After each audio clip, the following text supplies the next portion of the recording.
hard and she never know I love her to skin and bones are thrown, sticks and stones just to let you validate your mistakes to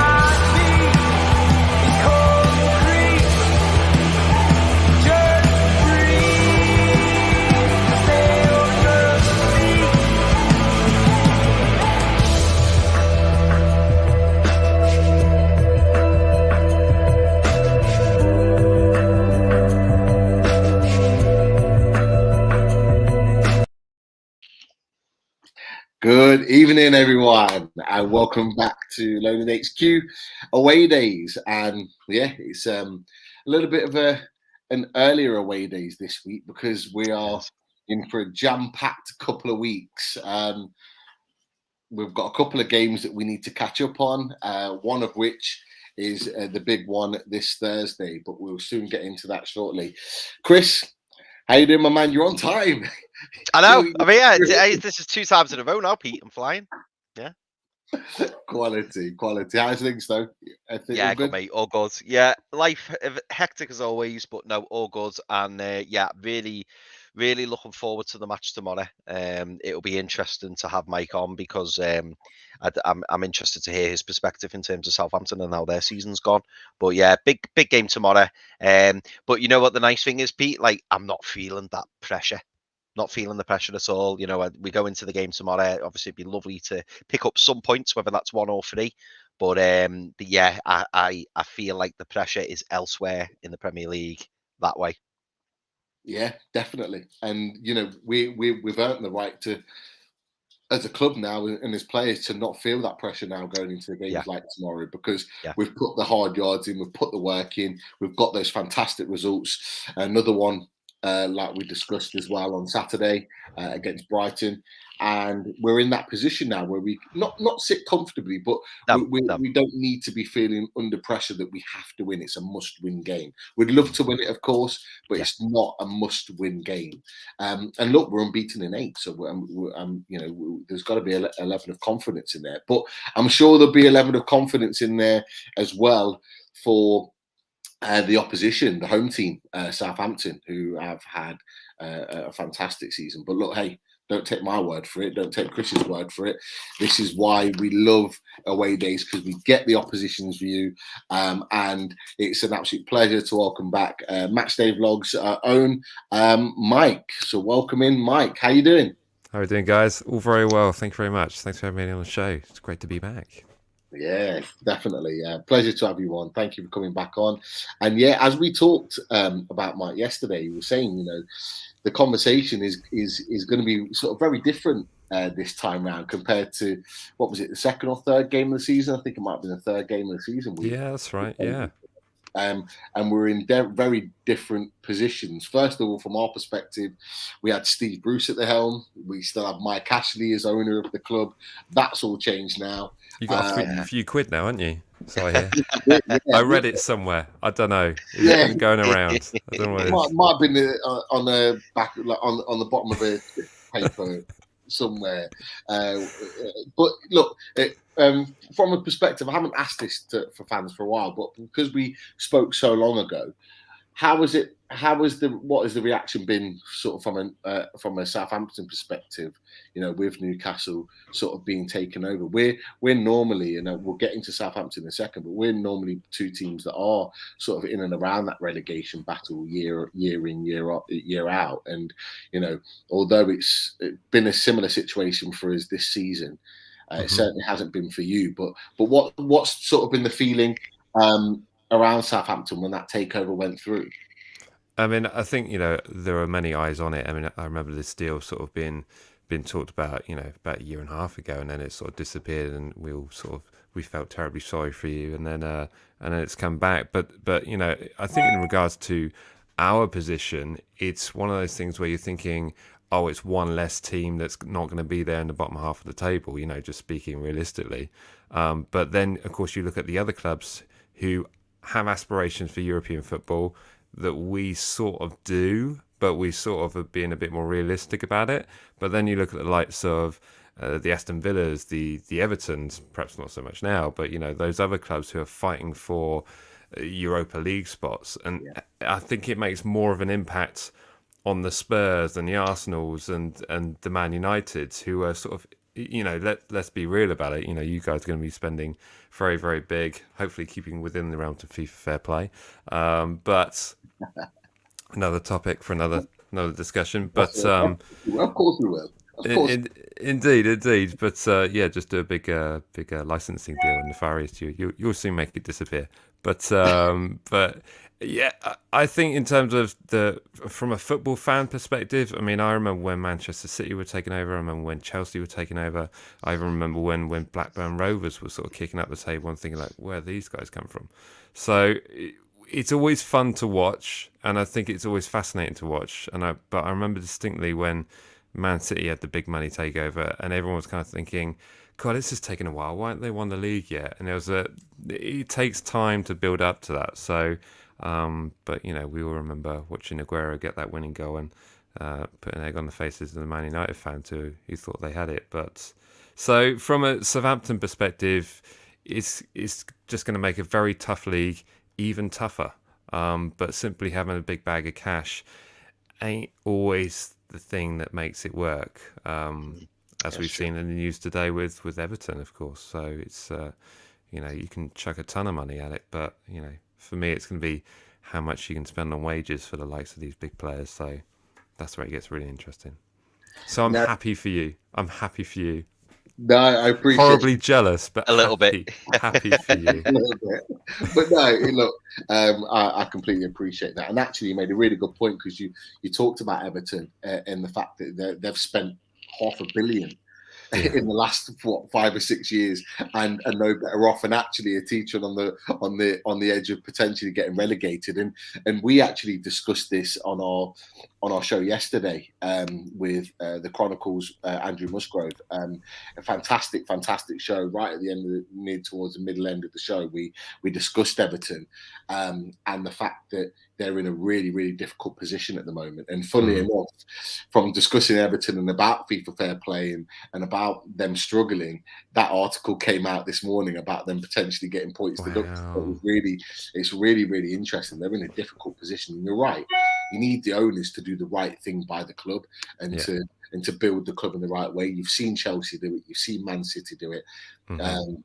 The one thing I take confidence from, and I know for a fact that Chris will take confidence from this as well, is that the owners seem to be doing the right thing. So, for example, in the article that Amanda Stavey did with in The Athletic, she talked about going to visit Man City to look at their training facilities and looking at other clubs and what they're doing and looking to kind of, not build it exactly the same, but do it in the same process and in the same way. So fingers crossed, it is as it should be. But I want to talk about Southampton's season to start with, because we talked about normally we're two teams that are fighting out, battling relegation every season, but it hasn't quite been that case for Southampton this year. And I stick the table up here at the moment in time. You'll see Newcastle at 14th place at this moment in time, but Southampton in the top half of the table, 27 games gone. 35 points already pretty much there. I don't see the bottom three getting anywhere near 35 points, if I'm honest. No. So it looks like you're already safe. 8 wins, 11 draws, 8 defeats. What have you made of your season this season? And actually, a little side question. Are you surprised by what you've seen this season from a Southampton perspective? Am I surprised? Well, firstly, what I've made of this season so far, I've been very impressed, and I think the real change round has been our defence. We've seen, the likes of Mohamed Salisu come into great form, and in fact, any of the centre backs, if they're on the starting 11, you're not bothered. You're thinking, okay, great, because they're all pretty consistent. I mean, yes, they're always going to have a few faults here and there, but they're just vastly improved, and that's sort of shown in our home form as well. To be in what are we sort of mid-March, and for us to only have lost one home game this season just seems utterly mad. I mean, being season ticket holder at Southampton at St Mary's, it can be a pretty tough thing. But no, our home form has been fantastic. Naturally, the home atmosphere has been a lot better. We've been able to silence the away support pretty frequently by scoring early, which has really helped our performances at home. On the road, we've been pretty good as well. I mean, we got a great result away at Spurs, where we came back from a losing position twice, which is something that we're very famous for doing, is dropping points from a winning position. From that regard, the character of the squad, the ability of the squad, the fact that we were able to reinvest the funds that we got from the likes of Yannick Vestergaard and Danny Ings into a fantastic signing of Tino Livramento in a right back position, which then forced our other right back, Kyle Walker-Peters, to adapt and actually perform in the left back position as well as the right back as he's needed. He can now play further up the pitch, so you're seeing much more adaptability from the squad that we've got, and so it's really been a surprise in the sense that what we've been able to do with the squad that we have. And I think the strategy of Southampton has always been the same, and even with our new owners now, they're looking to invest wisely, and also it just means that we don't have to sell a player to get a player. Now we've got the funds available, but we're still going to spend wisely, and it's the whole kind of thing of when the likes of such and such leaves for a top 4 club, then we can reinvest and go into these areas. But a real stat which stuck out to me, I mean, I remember looking at a statistic that showed for Pep versus Jurgen Klopp, and for every point that Pep has got as Man City boss has cost Manchester City £630,000, and for every point that Jurgen Klopp has cost Liverpool, I think it was £430,000, and for every point that Ralph Hasenhüttl has got at St Mary's has made Southampton 182 grand. So when you think of it on that regard, it's if you're a businessman, go and buy Southampton. It's a genius plan, because it's it just really helps it sort of stand out, and the fact that we've had such attractive football at St Mary's. I mean, I could talk all show about this. I mean, it's been something I've been very, very impressed with, and certainly very happy from a Southampton fan perspective. And I think that resonates across our fan base, really. No, fair play. That's a fantastic stat, that is, and it just it's incredible. It just shows the progression that you guys have made this season, and you guys are at top of the sort of top half of the table. You're very in a very, very comfortable position. You've got players that are performing really, really well. And look, I'm going to start with this man here. He seems to be the talk of Southampton at the moment, and really kind of the catalyst for lots of performances. And it's the free kick specialist, but not just the free kick specialist, but he's making waves at the moment. And that's James Ward-Prowse.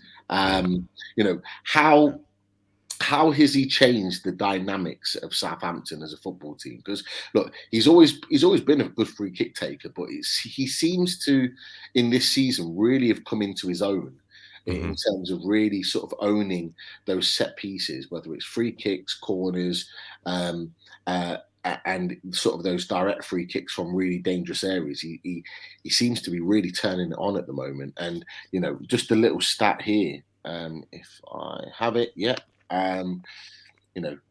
Premier League's most scored. He's still a relatively young age, and already he's got 10 10 free kicks scored in the Premier League, only 8 behind the infamous David Beckham, and only 1 behind our Geordie legend, Laurent Robert. But look, on a serious note, like what has he brought to this Southampton team this season that's kind of changed the way your team looks? Yeah, I mean, I'm not sure he's necessarily changed the way it looks. I think, for James Ward-Prowse's game, I mean, you rightly pointed out his free kicks. I mean, they are phenomenal. He's right up there with the best of the best. But it's really everything else that he's added to his game, because unfortunately, a lot of people can focus on those free kicks and forget that actually a lot of our goals have come from corners that he's played. A lot of these goals have come from assists to other players to create the goals. So it's the full package of James Ward-Prowse when he really does shine.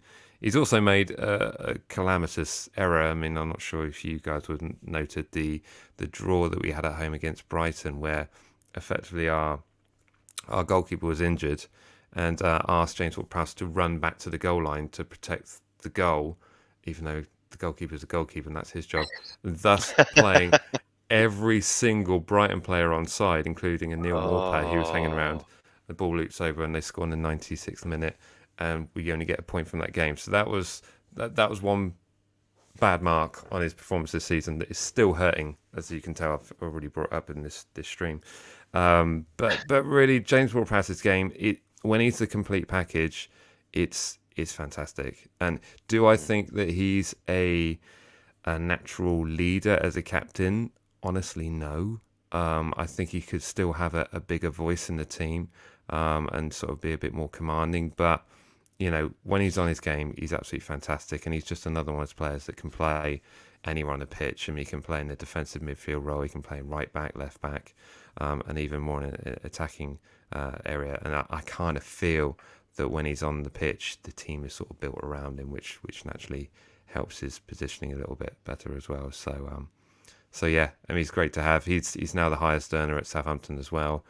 So he's on about £2.50 an hour. So he's but he's right up there with the I think it's like 135k a week. So which for us is huge money.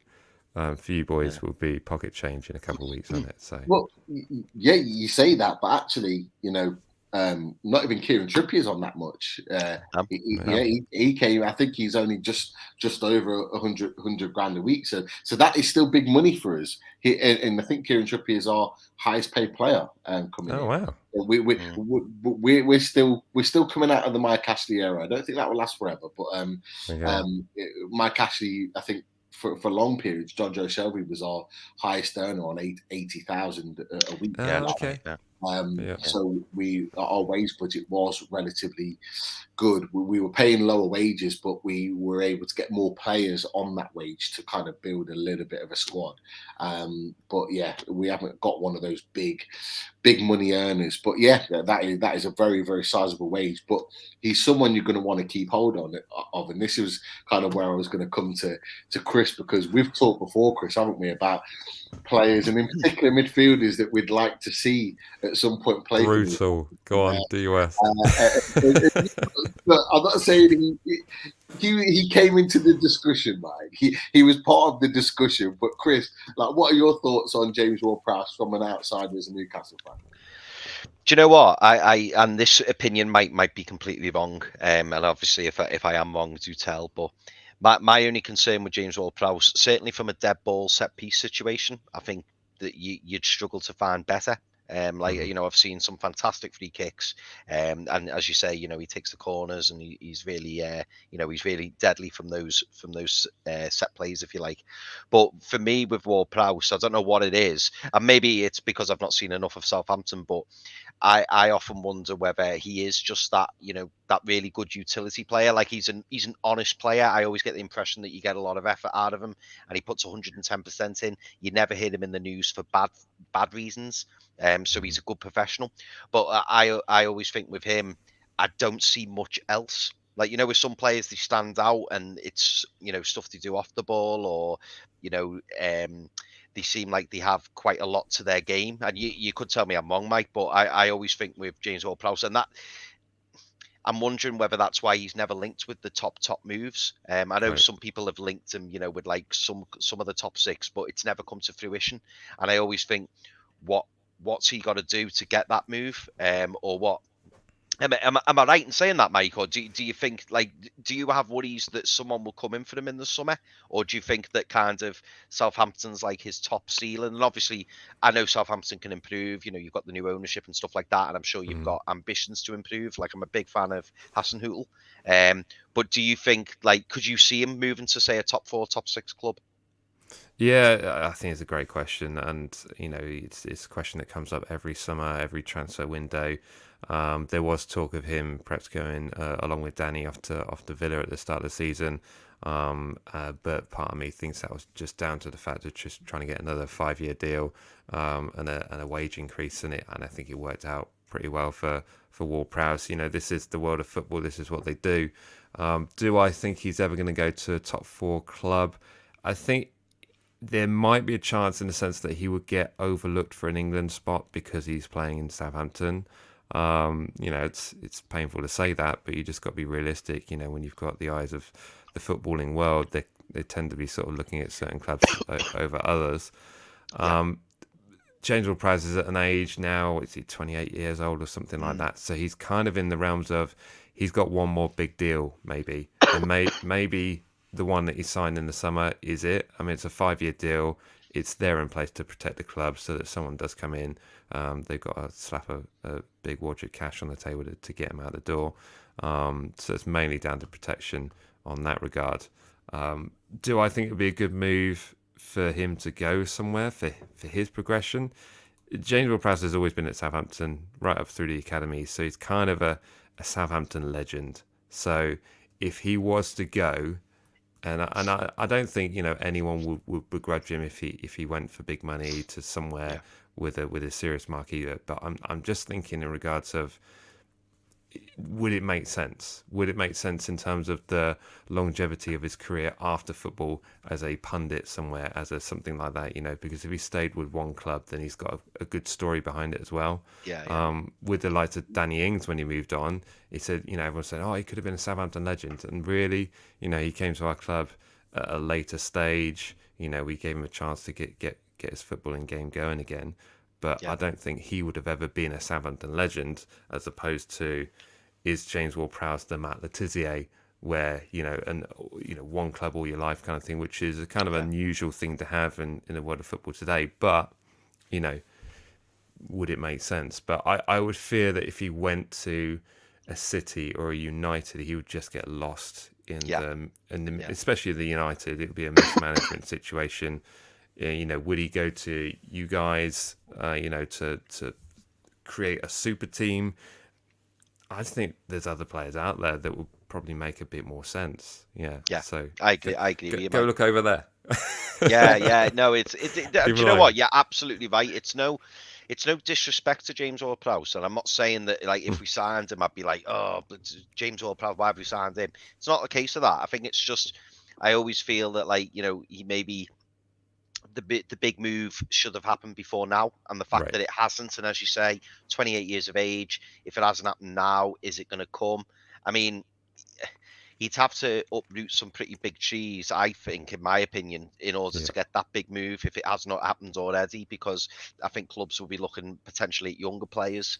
And it's a shame, really, because if James Ward-Prowse was, I don't know, say he was playing 15 years ago, we all remember, obviously, when Liverpool signed Charlie Adam, and Sir Alex Ferguson came out and said he's worth signing alone just for the set pieces. And that James Ward-Prowse in those days probably would have been a player that most clubs would have gone for. But I think now, I think clubs expect and demand more from the players. Like, they want an all-round kind of a player that can do everything. And that's my only concern with Ward-Prowse. I never watch him and think, oh, wow, look at that. I see his free kicks and I see his set pieces, and I don't underestimate his importance to you as a club. But I just wonder whether he's got that extra, second or third gear in him. Yeah, I think that's a fair comment. And he's up there on the dead ball. He's got 10 so far in the Premier League. But bear in mind that 2 of those came in one game last season. In the game against Villa. So you know, I think it's one of those ones where when he's off the boil, it's quite frustrating. So yeah. We've got some appreciation for Chris's lamp in the background tonight. So it's lovely. I'll tell the wife she'll be made up with that, Adam.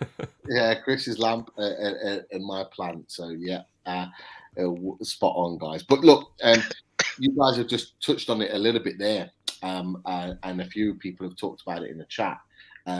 And we'll segue nicely into this section. It's this man, Ralph Hasenhüttl. Now, yes, you know, he's not in Newcastle's good books at the moment for certain comments that he made over Christmas, and again, he's been at it again today. I don't know if any of you guys have caught the press conference, but I haven't seen it.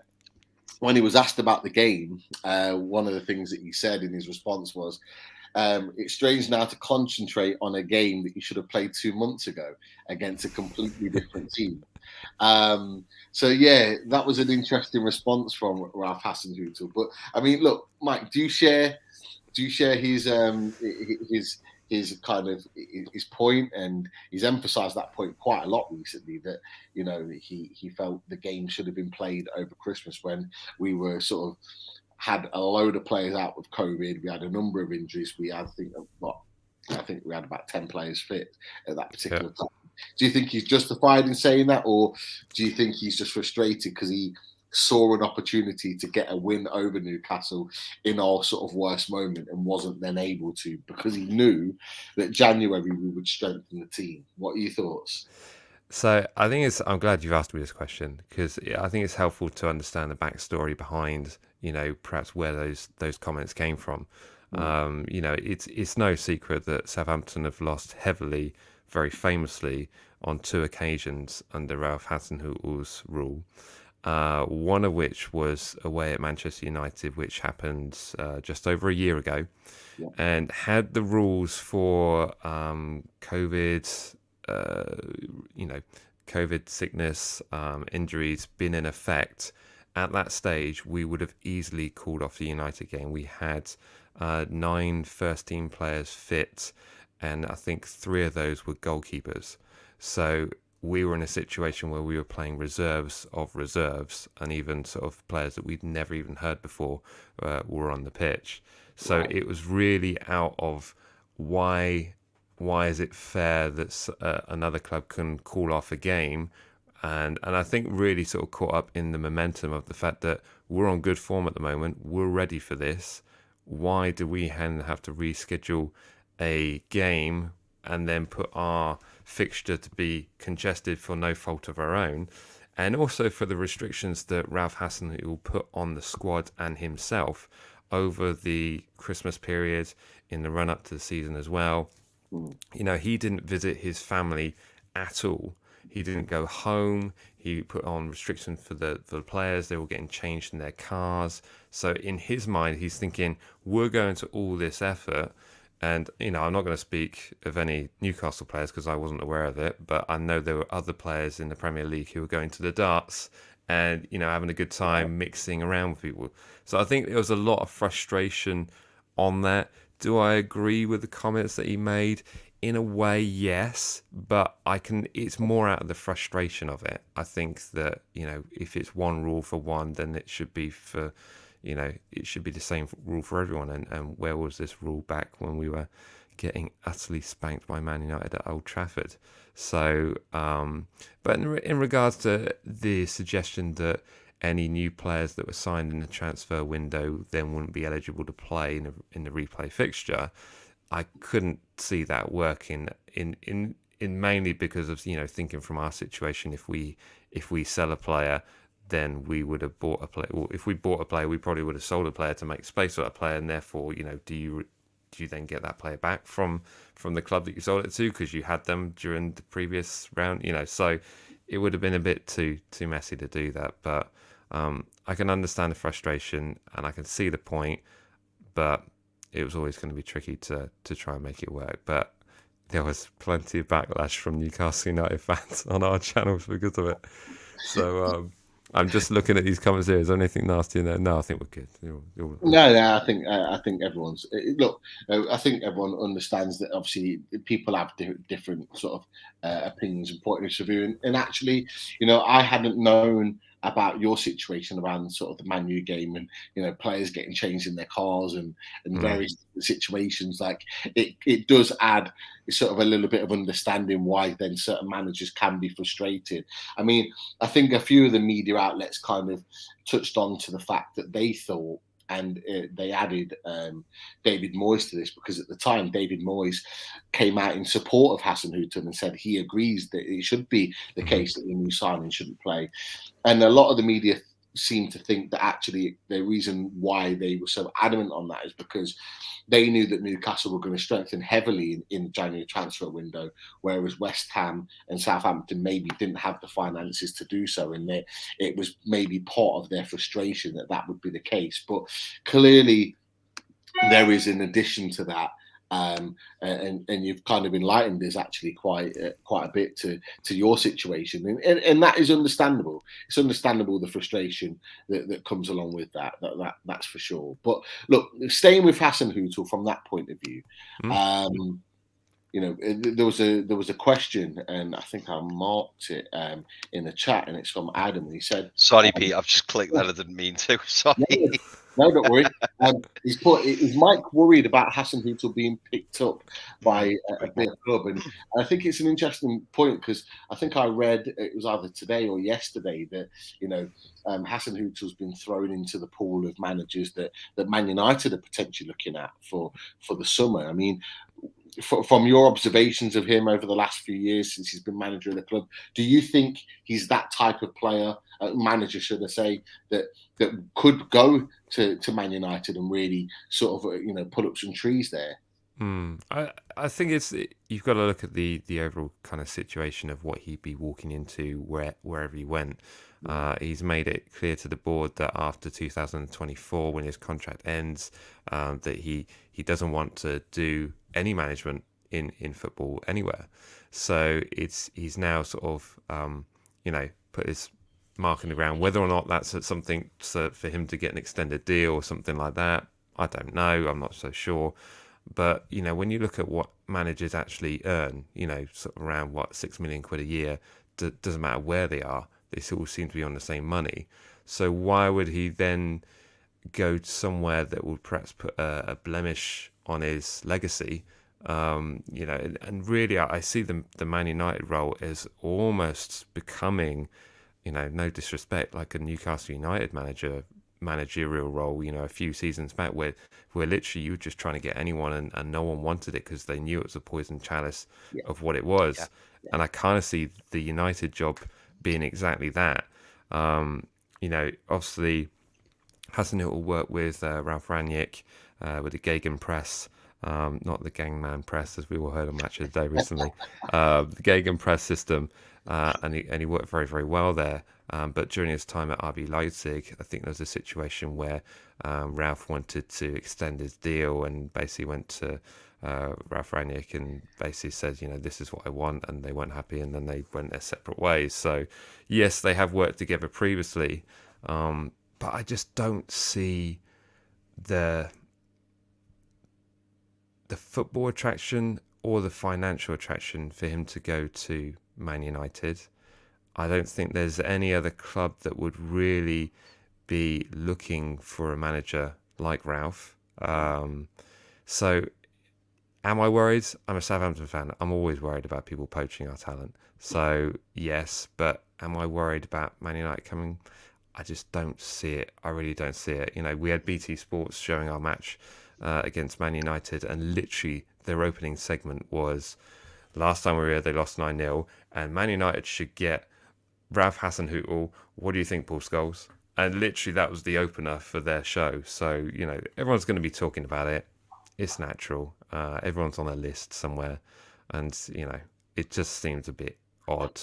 But, I think Ralf Hasenhüttl was also on Norwich's list, which is also equally funny. That's right. But But there we go. This is the world of media, isn't it? So it really is. It's anything to sort of sell a story. Sometimes it is a bit crazy. But Chris, I'll come to you about Hasenhüttl. Obviously, like as you were sort of having problems with the internet, we'll talk about Hasenhüttl. Mike was mentioning that obviously during that period where our game was called off, before that, Southampton went through a similar stage where they had their players sort of getting changed in their cars and having a real difficult period of time against Man United and didn't get the same sort of grace as we did. So, that's maybe why Hasenhüttl was a little bit frustrated that our game at the back end of December was called off. But, listening to the quotes that I mentioned in the from his press conference today, do you think there's still a little of like bitterness there, or do you think he's kind of justified in his points that he made about Newcastle United and not necessarily having their new signings available? Yeah, I think there's definitely some bitterness there, isn't there? I mean, again, I've got to kind of looking at it from a neutral point of view. I can kind of see. It's a bit ludicrous to say it, if I'm honest. Like you can't say, oh, he's new, you can't have him playing. But on the other hand, we were in like a bit of a ludicrous situation, weren't we? This is like a unforeseen thing that we've not had to go through before. Obviously, a worldwide pandemic. So I do appreciate that. His frustrations, because obviously he's going to look after his club. And in the same instance, why I'm trying to be neutral is, if that was our manager saying it and we were Southampton, I'd probably feel exactly the same way. It's harsh, and it's it couldn't have gone through. It couldn't. The Premier League were never going to come in and go, oh yeah, by the way, you can't play him or him. It wouldn't happen.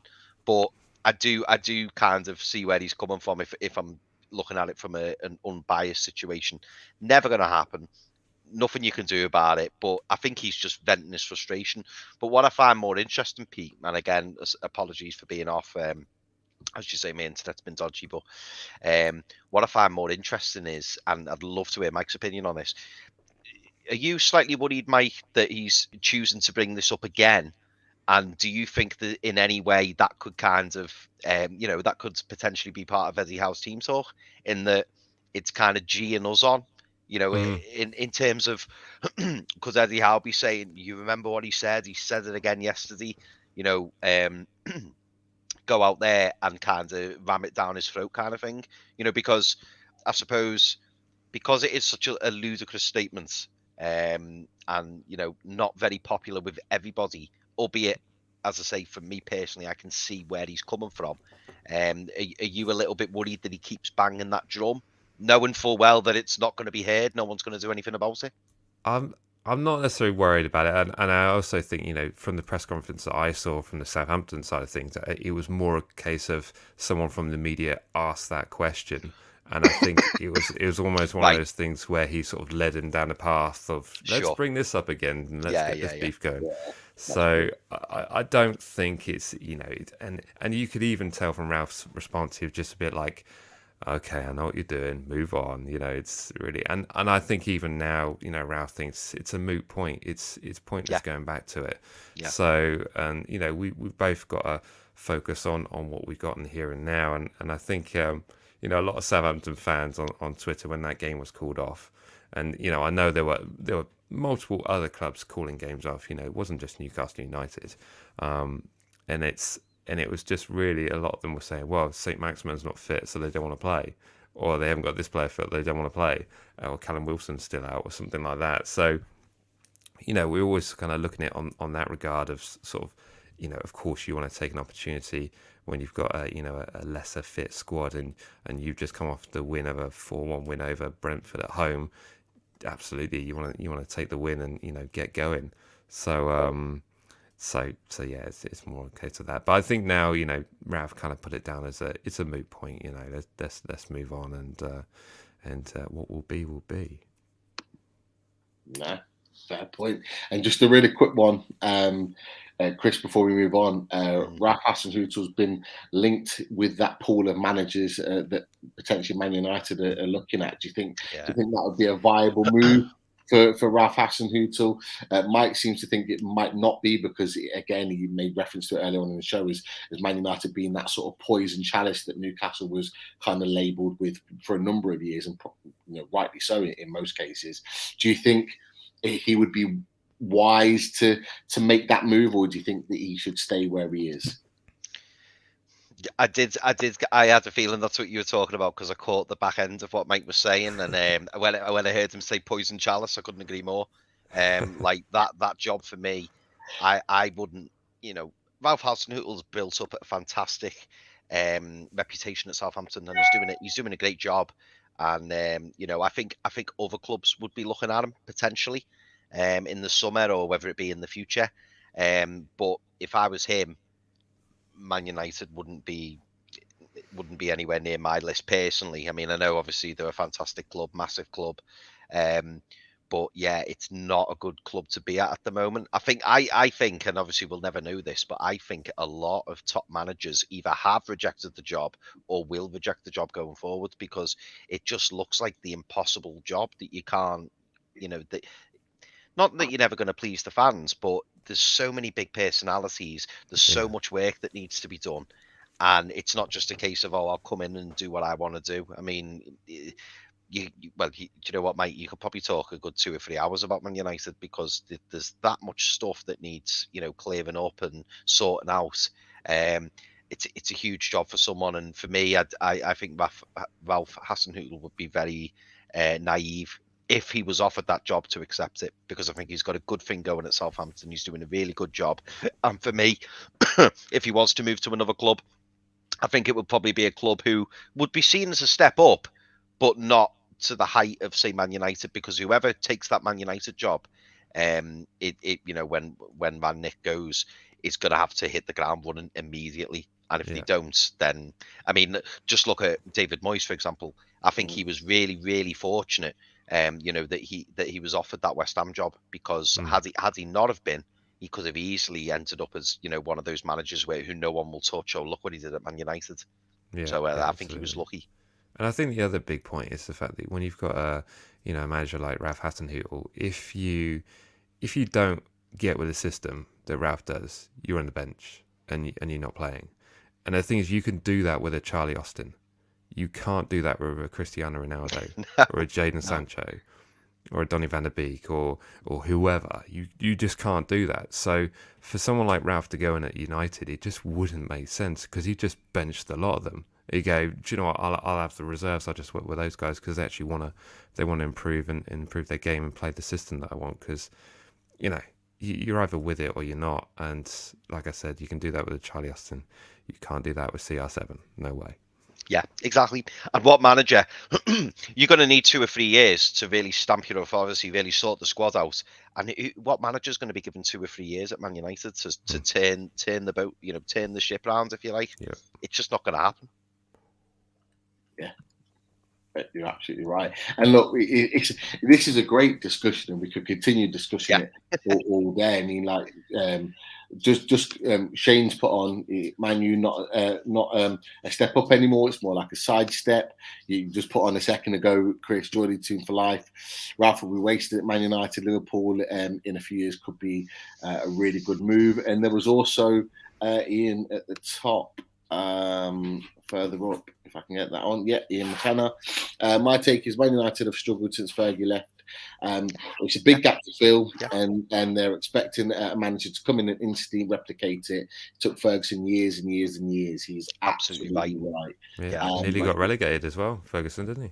So. He did. He was on the verge of sack at one point. With one game to go, he had to win in order to keep his job, and he did so. And then look what he created after that. So it wasn't just a given that a manager comes in and makes it all okay as well. And I think someone else further up on the chat, I won't be able to find it now, mentioned about the fact that Man United as a club won't ever be back to where they want to be unless they get new owners. And we felt that. We knew that as Newcastle. We knew that we would never be able to be in a position to challenge and be successful without current owners. The change in ownership has allowed us to dream a little bit differently. So we'll move on and we'll start looking at the game now.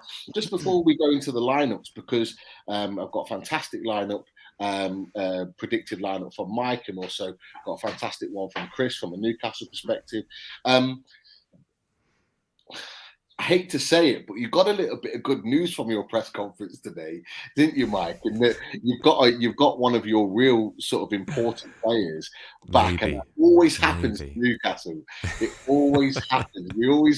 We're praying that the best players in your team are not fit, but you've certainly got him back. And the news that Ralph Hasenhüttl, and to be fair, Saints fans yesterday kind of alluded to it from the training pictures that Mohamed Salasu, if I'm getting his pronunciation right, the centre back is back, or certainly back in training. And Ralph Hasenhüttl said that there's a chance that he could play. How big is he for you? Because listening and hearing the Saints fans, they literally, when they saw the training pictures yesterday, they were pretty much saying the God is back. Like they really, really were so happy that he's returned. What does he bring to your team?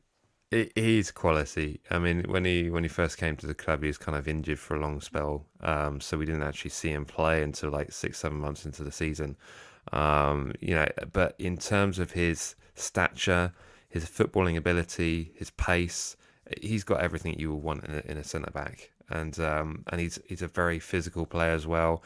To the extent that he can just win the ball back quite with ease. You see him there with Mikel Antonio, and he really sort of has been doing with the likes of many other clubs that have come to St Mary's and so on, really. But he's had a couple of circumstances where perhaps his maturity as a player, he got sent off in the game against Spurs, which was basically, he was on a second yellow and he put in a challenge on a Son Heung-min who was never going to take a strike and just was sort of waiting for a penalty. So he could do with sort of, perhaps a few more years on his game. But in terms of what kind of talent he is, I can see him moving for big money in perhaps hopefully a couple of summers' time. I say hopefully a couple of summers' time in the sense that he won't be this summer, rather than I want to see him go. But he is probably, I alluded to it first in the show earlier that, we don't have a bad option in our centre-back pairing, but he is my number one choice in terms of who's going to be in our starting 11, that's for sure. Definitely. And look, I'm not here to sort of rain on your parade a little bit, Mike, but we were linked with Salasu in the window, late on in the window that we were looking to sign him, and it could well be that we maybe revisit that in the summer. Hands off, get off. Yeah, hands off. You can see from that picture, Mikel Antonio is not a weak lad, shall we say? No. He's making light work of that. There's only one defender I can think that would equally do the same, and it's this man, Big Dan Burn, don't mess around. So that could be an interesting battle in both boxes at the game tomorrow. That's for sure. But 7'4" Dan Burn, look at that. I know. Yeah. He's been a colossal for us. He really has, hasn't he, Chris? Yeah. Oh, mate. Since he's come in, Mike, I've got to be honest. I was excited to get Dan Burn in because obviously, who wouldn't want a 6'7" centre back? And Brighton were big fans of him. They were gutted to lose him. Obviously, he's a local lad, which is just like a little added bonus. I know it's not really important, but it's nice, that he's coming back to the area that he's from. So obviously, he's going to have the passion for the club. He used to have a season ticket on the Gallagher, didn't he, Pete? I'm sure I've heard it was the Gallagher end, I think. Yeah. But yeah, so massive bonus to bring him in. But you know what, Mike? As an actual centre back and what he's brought, both to that man who he stood next to there, we've seen a completely different Fabian Schär since Dan Burn's come in. Right. He's shown leadership, and he's so composed on the ball for such a big fella, and he's good with his feet. So yeah, he's been colossal since he's coming. Absolutely great. Definitely. And for 13 million rising to 15, it's not a bad deal for a club that have been told that we're just going to splash money all over the place. We've certainly been shrewd in our deals in January, and long may that continue. But any other team news? I did try and message Shay Adams the other day. I know him quite well, and just asked him, look, if you feel like sitting out this game on Thursday, then that's okay. You know, you can have a rest. You're entitled to a rest. You know, with the international break coming up and all the rest of it. But he looks like he's going to be fit. Any other updates with players coming in, potentially out? I think Nathan Teller was back in training, but I don't think he's quite there in terms of being available to start. But we are now in a position where it's a case of, you know, when players are coming back to be available to start in the squad, it's a case of how do they get into this squad, because, you know, aside from the humiliation at Villa Park over the weekend, where I think we were just generally off the boil, players were tired, perhaps a bit of a FA Cup hangover.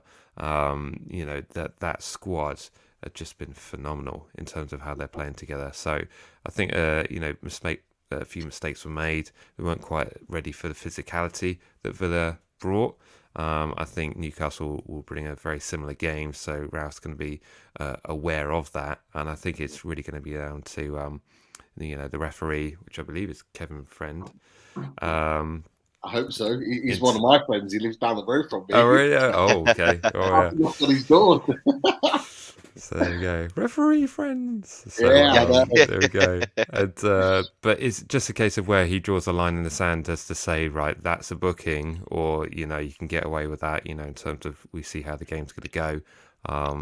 Yeah, when we last played with fans, I think we lost 1-0 to you guys, and it was with Gineppo getting sent off for a studs up challenge.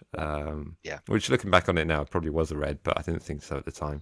You're a fan of your club, it's what you do. But yeah, I think it's going to be physical contest. So yeah, we shall see. Definitely. From a Newcastle point of view, it seems to be everything is as it was in the build-up to the Brighton game. So one of the things that Eddie Howe has said is that Alan Maximin isn't 100% fit yet. So that kind of alludes us to the fact that he may start on the bench and come on around the 60 minutes like he did again. And or he may start and only play 60 minutes. We don't know. Okay. Yeah, we might bring him off if we're in a position where we're at strength and maybe winning the game, but we'll see. I can handle 20. I'm worried about that. No one really predicts with what Eddie Howe does, because he's so methodical in his tactics. He has a way in which he wants to do things. With Steve Bruce, we already knew the starting lineup. We didn't need to watch the press conference. It was all kind of set in stone anyway. We as the fans pick the team, but it's very, very different with Eddie Howe. But Manquillo will be knocking on the door for a start in the sort of right back berth. You've got the likes of Bruno Guimaraes, who is desperate to get back into the team.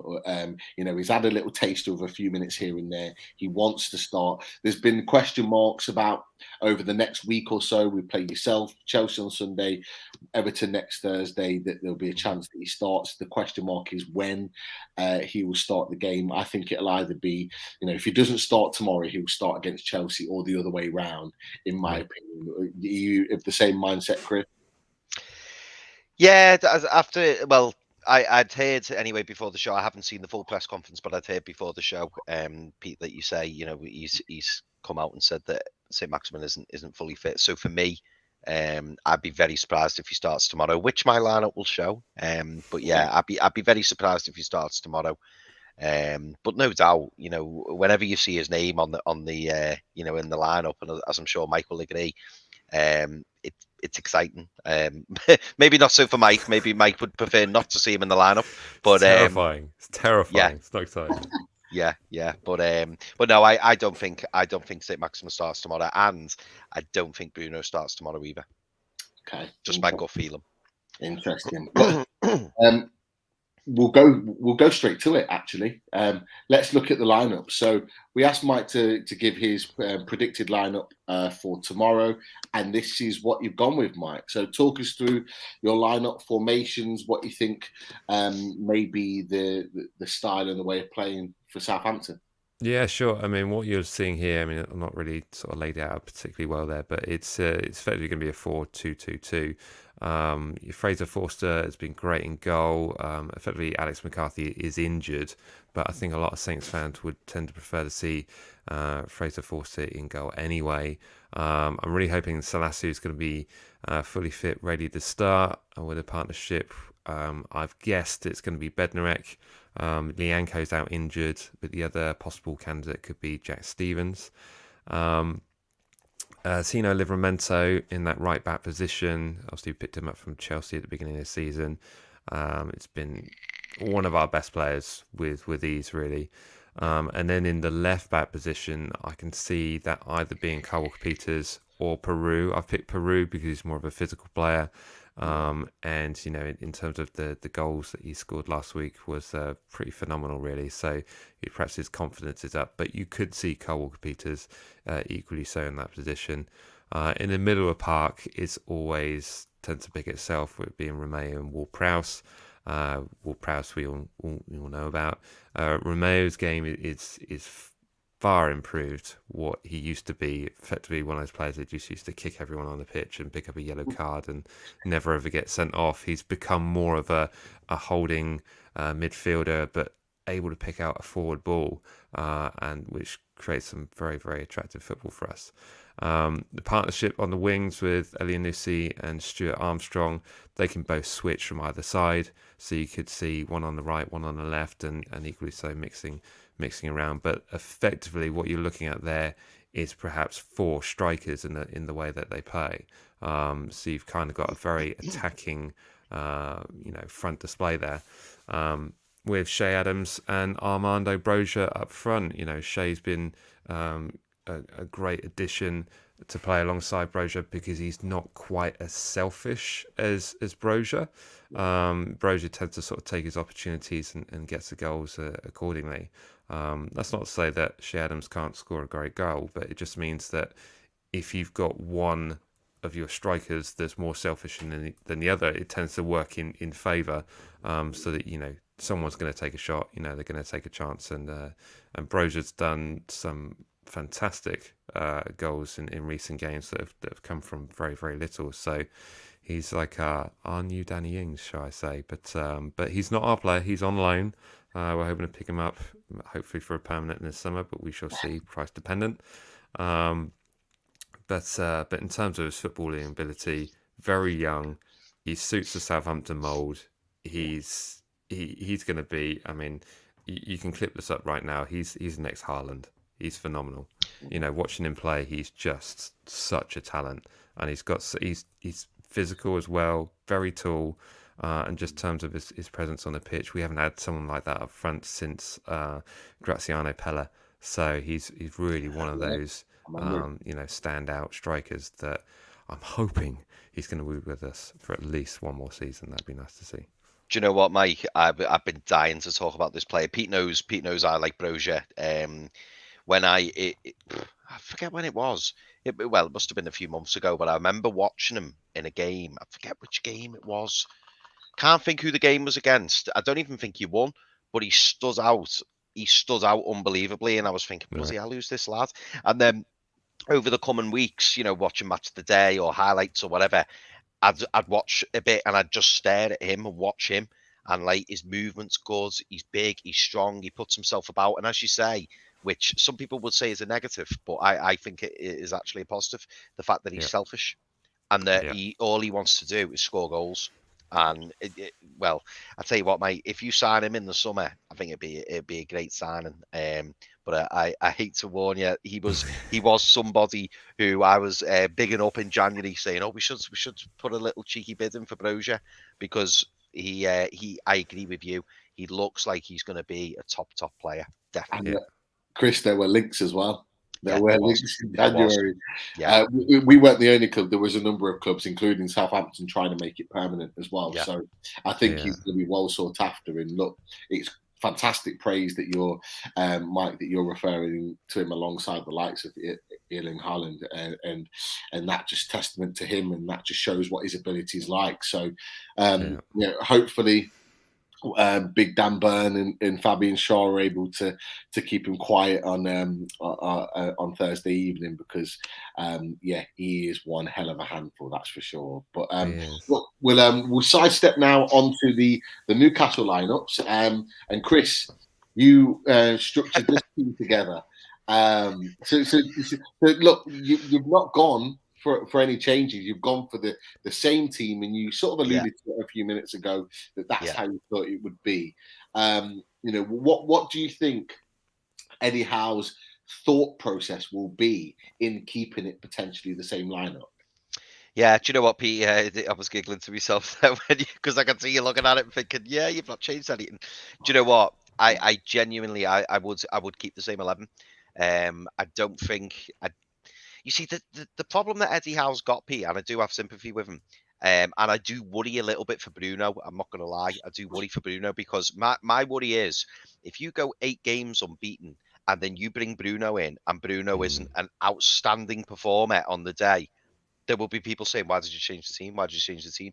And part of me feels, and I know this sounds odd, part of me feels like you can only bring Bruno in from the start if you've got an injury, or if we maybe draw a game or lose a game. And when I say draw a game, I don't mean as in, battle for the point. I mean as in a game where maybe we should have won, but the centre of midfielders cost us the game, where it's abundantly obvious and you think, what, we need to shake this up, or the players look tired or whatever. Because I do worry. I'll be honest, tomorrow night, if I see Bruno starting, I'll be nervous for him, because I'll be thinking, the previous 8 games and the 3 midfielders who were in place at the moment, 1, they'll be thinking, oh, why have I been dropped? And 2, the fans will all be expecting Bruno, to have this fantastic game, and then they'll probably be expecting us to win. And if we don't win, it'll be like, oh, shouldn't have changed the team, should have kept it the same. And this is the problem that Eddie Howe's got. Albeit, I do appreciate that we've got a lot of games coming up, and we do have to protect our players, and we do have to make sure that we don't burn them out. But I don't know. I'm just a bit concerned, and it wouldn't surprise me, Pete. And it would be a really clever bit of management if he did it. Wouldn't surprise me if Eddie Howe, I don't know, maybe if he plays Bruno and then post-match, pre-match, he goes, oh yeah, Joe Willock, for example, he has a bit of a knock and we didn't want to risk him, because he can't say, oh, put Bruno in because I just want to play him. He's got to have a reason to bring Bruno in. And if he doesn't, as I say, I'll be concerned for him, because he's got to hit the ground running, and he's got to really, really, justify his selection in the team. But yeah, in terms of the rest of the team, I'd definitely keep the back four the same. Obviously, Dubravka, no doubt about that. When you've got a defence who's playing as well as our defence is at the moment, you don't shake that up, in my opinion. If they're all fit, they all start. Yeah, well, Pete, I'm a big fan of Manquillo. I really like him. I'm a big fan of him. But Emil Kraft, I think game by game, he's really improved over the last couple of games. I really do believe that. And the longer that he stays in the team, I think you've got to kind of stick with him. I'm not suggesting we play him till the end of the season, but to be fair to him, if we keep playing as well as we are and we keep picking up points, and he's not doing anything, he doesn't cost us any points or any goals, I think just stick with him. That's why I'm saying keep that back four the same, because his relationship with the likes of Shaw and Murphy, so Shaw next to him and Murphy ahead of him, it's only going to improve. And it's exactly the same. Even if Eddie Howard said St. Maximin was 100% fit, Eddie Howe's still got that difficult position, because Ryan Fraser, since he's gone left midfield, has just been unreal, hasn't he? And it's difficult. And, you heard me say not so long ago, if you've got a fully fit St. Maximin, he plays. Now, obviously, on this occasion, St. Maximin isn't 100% fit, so there's his excuse not to start him. But it's a difficult one. But yeah, for me, Pete, I think we play the same 11, and we don't change anything, unless, of course, there's some injuries or knocks or anything like that.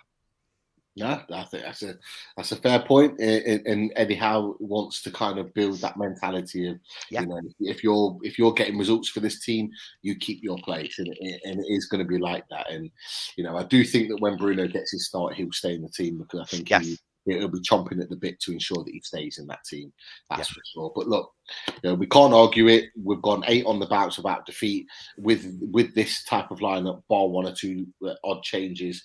Let's get behind the boys and ensure that if this is the team that we go again, that is for sure. So, segue on now for a few stats, and of course, if we're gonna look at some stats, there's only one man for the show, and we'll bring him on.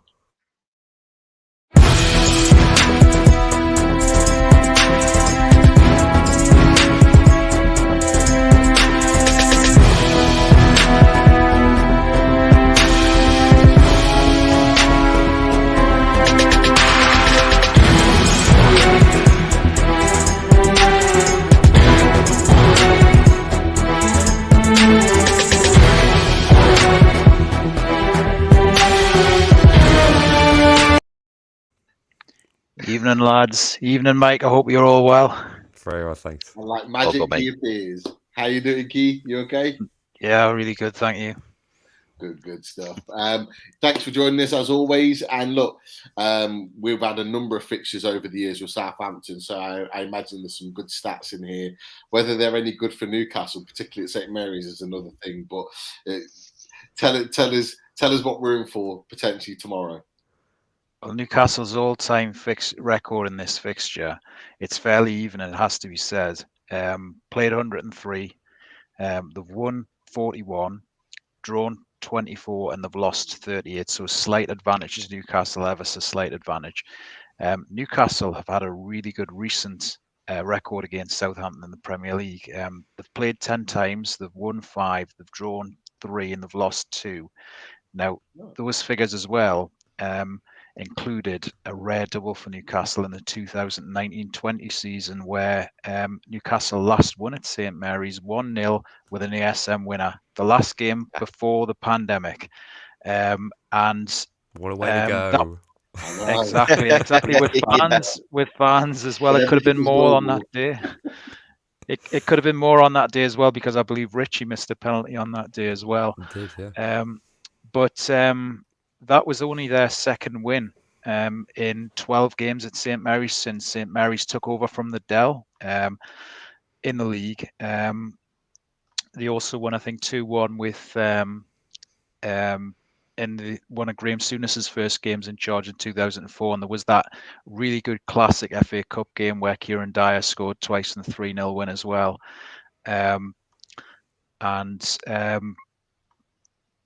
The 2-0 defeat against Southampton last season for Newcastle at St Mary's is their only defeat in 9 games against Southampton. So again, a really good recent record.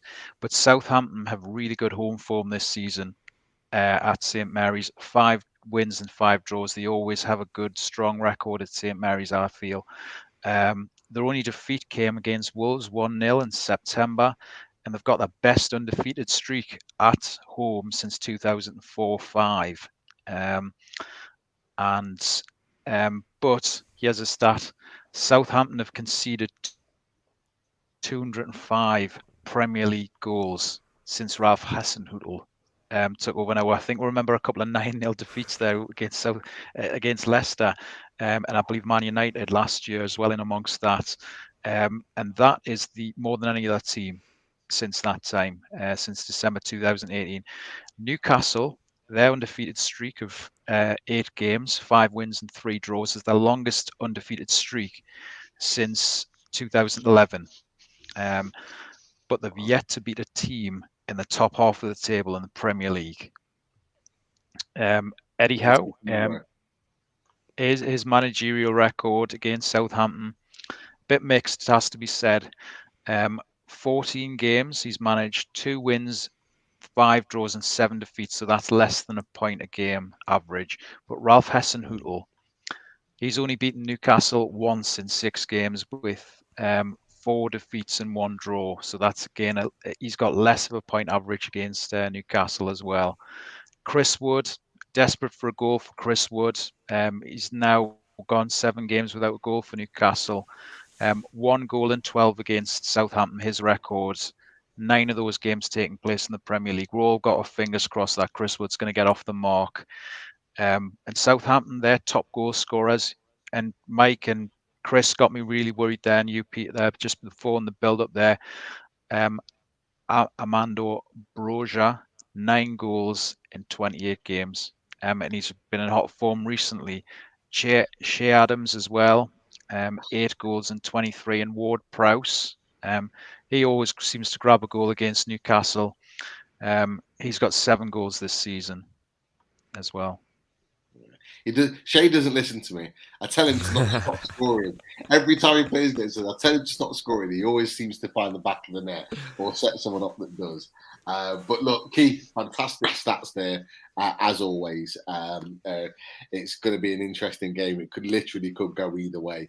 And I think it's going to be a really, really good game. It's such a shame it's not on TV tomorrow. I think it's a game that I think is going to be a really entertaining one for the Premier League. Right. I don't know how long you can stay with us, because I know we've kept it a little bit longer than anticipated, Mike. But we've got a few questions, quick fire ones, to throw at you. Is that all right? Sure. I've got another show at 10 too. So yeah, if I can jump off in 5 minutes, that'd be great. Okay. But yeah, that's cool. Really appreciate it, mate. Yeah, no worries. Chris, it's fun. I know there's some good comments and good questions in there. So fire away, mate, when you're ready. Yeah, absolutely. Mike, I'm going to ask you the first one because I'm just looking through and I want to try and get the ones that are specific for yourself that we couldn't possibly answer. But one that came through very recently, which is a really good one, is what are your thoughts on Adam Armstrong? How are you feeling about Adam Armstrong? In terms of how I'm feeling about Adam Armstrong, I think, there was perhaps a period where, it wasn't necessarily working for him. He actually scored pretty early on. I think, got a goal in his debut against Everton, and we were all thinking, this is fantastic. And then he all kind of sort of, disappeared for a bit, and then, got a great goal against Aston Villa at home, which was extra sweet because he was the number 9 that brought in to replace Danny Ings, who went to Villa. So I don't think he's had a bad season. And I think really, Statman that we've got in the room now brought it up brilliantly. The fact that we've got so many players in our squad who have scored so many goals. I mean, you got Armando Broja, Shea Adams, and it took Shea Adams quite a while to get going and eventually score from the halfway line against Manchester City, and then all of a sudden he's a legend, So I think whenever you acquire players from the Championship, to cut it in the Premier League, the toughest league in the world, it's always going to be tough. So I think it's just a case of a bit of confidence and a bit of momentum there. But for me, he one thing he needs to work on, he needs to be more selfish. There were a couple of occasions in the FA Cup game where he should have just taken a shot rather than trying to look for the extra pass. So he's got to improve on that. But really, I don't think he's that bad, and he's really not starting in the squad because we've got the likes of Armando Broja available, and you're not going to not start Broja when he's only on loan from Chelsea, and really going to make the most of him while he's here. So I really don't think we need to be too worried about Adam Armstrong's game, because I think he is going to get game time ultimately. But what tends to not work for him is when he's brought on for the final 10 minutes of the game and then he's not able to make a difference, and then he's back to square one again. So but no, he's getting there, but I think we just got to be a bit more realistic with it. No, I see what you mean. We've had a question from Lisa Mole. I've got a feeling I know the answer to this one, Mike, based on your face before when I mentioned them. But question for Mike: if you could have one Newcastle player from the current squad, who would it be and why? I'd have Saint Maximin. Only to take him away from you and to stop him from scoring against us. Not necessarily that I want him in the squad. I just don't want him to score against us. That's a really good question. I think you've got a few hard-working players in there. I've been impressed with Joe Linton. Now he's become the world's greatest midfielder. Perhaps a position he always should have been. The likes of Matt Targett being a left back, used to be a former Southampton player. I thought he could have done a lot more had he stayed on. Would have been a great choice, or first or second choice for us. So you've got some talented players in there, and I think you're strengthening where you need to. But in terms of a standout player for me, it'd be Saint Maximin, but I can get to the back of the queue on that one because I think there's plenty of other clubs looking at that as well. So there we go. Yeah. No, absolutely. I'm going to ask you one more question, Mike, because I know you've got to shoot, mate.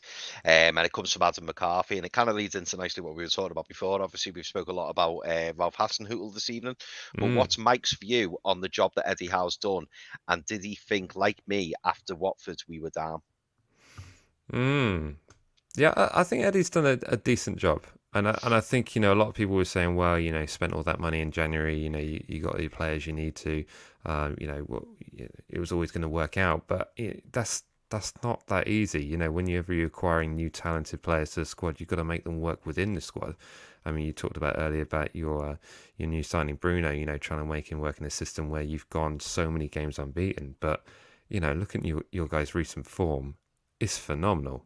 I mean, how many back-to-back wins did you have? It's like 3 or 4 or something ridiculous like that. Yeah, we have 5 out of 6 wins. So that's insane. So, anyone who's looking at that kind of stat and thinking that Eddie's not doing a fantastic job, I had concerns because he didn't have a particularly good defensive, record when he was at Bournemouth, and he conceded a lot of goals there. Listen to the Southampton fan talking about defensive records. But I think a lot of fans were perhaps looking at it thinking, is that the right appointment? Should you have gone for someone else? But I think he's done a decent job, and he's really steadied the ship. Personally, I think you probably could have stick with Bruce until the end of the season and been all right. It's just a case of being a bit more patient with it. I know it's not a popular one. My last little dig before I go, but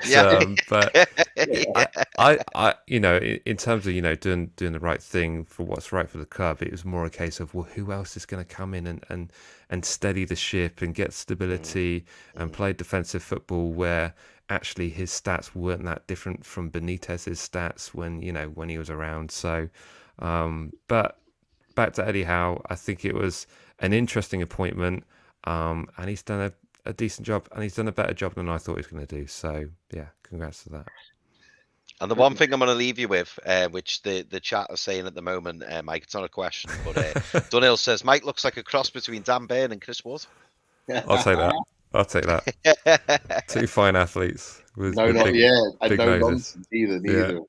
We score with our elbows. That's what we do. Yeah. But before you go, there's a couple that are not happy with the Bruce comments. We've got Ian that's gone, and I'm not going to repeat that. And then I've got Jordan Q for Life that said, "Get that man off the show." And to be fair, at this point, I know you've got another show and you've stayed on longer than anticipated, and we massively appreciate it. We will let you go at this point whilst we sort of wrap up the show and answer some more questions. But Mike, again, it's been an absolute pleasure to have you. Really, really appreciate you coming onto the show. Fingers crossed we'll be in a position to do this again when we stay in the league this season, and we can talk more next season about games and fixtures and everything to come. But best of luck for the rest of the season after tomorrow. I always have to say that. Likewise. Definitely. But you take care, and we'll speak to you soon, Mike. Cool. Just before you go, actually, quick prediction for the game. 2-0 Saints. Oh, we don't even get a goal, guys. Keith. No. Salasu starts 2-0 Saints. Yeah. Jeez, okay. If he doesn't, 2-1. What happens? If he doesn't 2-1, yeah. You take care, Mike. Cheers, boys. Mike. Take care, mate. Cheers. Bye-bye. Brilliant to have Mike on. Fantastic guest, really knowledgeable about his club, and obviously he was last time and he is again really, really respectful to Newcastle and Eddie Howe and the players that we've got at this moment in time. So absolutely spot on. And he went for a 2-0 win to Saints. Didn't even give us a goal, man. Confident. I mean, look at the Brighton show last week, Pete. Yeah. Like, honestly, what was it, Josh? Like, he just said it with a deadpan face. He was like, "Yeah, 2-0." And I was thinking, Josh, really? Away from home? But I suppose with Mike, at least it's there at home, so I can kind of see the confidence. But the away from home shout last week, that was a bold one. That they've got a brilliant home streak at the minute. Southampton, they're not really conceding at home and in the FA Cup as well, so they're going in both competitions. Maybe you're right, Keith. I think that we needed that calm head just at that moment, because I think I was getting a little bit frustrated about the fact that we were predicting that we weren't going to score, but the calm head from Keith has just kind of set me down. They're on a great run, as you just said. Only lost one game, and Mike alluded to it. I think it was like a 93rd minute winner again at home to Wolves that won the game. They've not lost at home other than that. They really give City a fright as well, the other month as well. It looked for a long time that City were going to lose that game, and it was going to make the title race really exciting in the Premier League. I think Ian McKenna there makes a great point. And Ian, you sound like me, mate. I'm exactly the same. Let's not get carried away that we're suddenly Man City. A draw would be a good result, and it's absolutely right. A point away from home, I'd take a point. I'd take a point right now. I'll be honest. I would take a point. But keep that unbeaten run going, and any point away from home, lads, it just keeps that points total racking up, and that's what we need. You know, I hope it's not 2-0 Southampton, because I'll be gutted. But you know, a point away from home, it'd be a good result. It really would. Want to see at least Newcastle score down at the Mary's down there. Definitely want to at least get on the score sheet, that's for sure. But yeah, I think there's a few more other just general comments and questions that people put in, Chris. I don't know if you want to have on them. Absolutely, mate. Yeah, but obviously before I was quite trying to whiz through just to find the specific mic ones. Pete, I know you mentioned this for me and Barrow before, which was a really good comment. So, hi guys, there were 650 Darlington FC fans at the York City away game last night. Not bad. I think he means not bad for a fan-owned National League North club. Absolutely, that is really good. Really good. And Ian's a big supporter of the show. It's not the first time he's been on supporting Loaded HQ in the way day. So yeah, massive support for that and massive respect as well. That's for sure. Yeah, and Geordie Toon for Life says here, we did play all our December fixtures, and we even had our first choice goalkeeper in goal at times. We were genuine in our COVID cases, and Arsenal had one player off with COVID and had their game called off. Yeah, Geordie Toon for Life. It was funny, that, wasn't it? Because that I think Geordie Toon for Life's referring to the it was the derby, wasn't it? I think Arsenal were just it was the North London derby. Yeah, they were just like, oh, someone's got COVID now. Sorry, we can't play. So yeah, it did make me laugh at the time, because the rumours started, and then I think less than 24 hours later it was like, game's called off, it's gone. So Paul Hodgson's feeling confident, lads. 9-0 soon. Hey, I'd take that all day long. Hey, to be fair, surely Southampton would do it. They usually turn out 1-9-0 a season, don't they? Yeah. A couple of seasons without one. Surely they do it, and we're due a goal fest. Surely. Yeah, we to be fair, as fantastic a run that we've been on, and we've dominated a lot of games, and we've absolutely deserved the results. We've yet to actually annihilate anyone yet, have we? Like a 4 or 5-0. I mean, the last one I can think of, Pete. And I'm sure there's probably been one more recent, but the last one I can think of where I wasn't expecting it was at the King Power, when we played Leicester, and it was just like we were 4-0 up at one point. I was thinking, what is going on? Yeah. It was unbelievable. I was messaging everyone in my I bet you were loving it. I was messaging everyone. Because no one expected it to be, because obviously at the time, it was under Bruce and things weren't very good, and then all of a sudden we just pulled that result out, and everyone was just a bit like, wow, didn't see that coming. It was basically almost like shore and war basically to the end of the season. It was like the one that gave with a breathing space in that running, really. Yes. In that running of 8-9 games to the end of the season. Yeah, that sealed it, didn't it? So but that's the last time I can remember us really hammering someone. So maybe I mean, Pete, I'm not gonna lie, if we want to save the hammer until next Thursday, that's fine by me. I want to see us go to Goodison Park and just destroy them. If we save it for that day, I'll do me. That was a question I was going to come to next. So I was going to ask you, obviously Chelsea aside, because that's going to be a really difficult game, and we don't travel well there anyway. Yeah. So I was going to say, if we were to win one of the two games, Southampton away, Everton away, which one would you choose? Clearly, Chris has already alluded to the fact where he would want his win from. Yeah. But Keith, I'll come to you.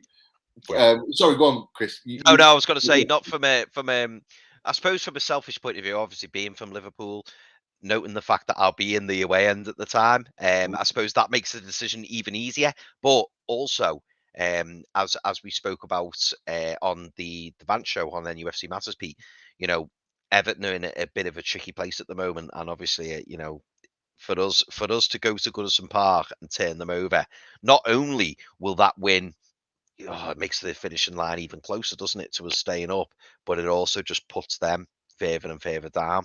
Yeah. And I think what will be very interesting about the Everton game, and Keith, I'd love to hear your opinion on this. The interesting thing about the Everton game for me is we're going to Southampton, and let's be honest, Southampton aren't going down. Pete had the table up before. Southampton are going to be absolutely fine. They've had a reasonably decent season. But that Everton game, there you go, Pete. Yeah, there's gonna be some nerves, big nerves. That game. There's a couple of things that I've mentioned it before previously the other night on the in the chat on the NUFC Matters show, and I've mentioned it on previous shows as well. The only thing I think Everton have got in their favour, 8 home matches from now until the end of the season, really. Yeah.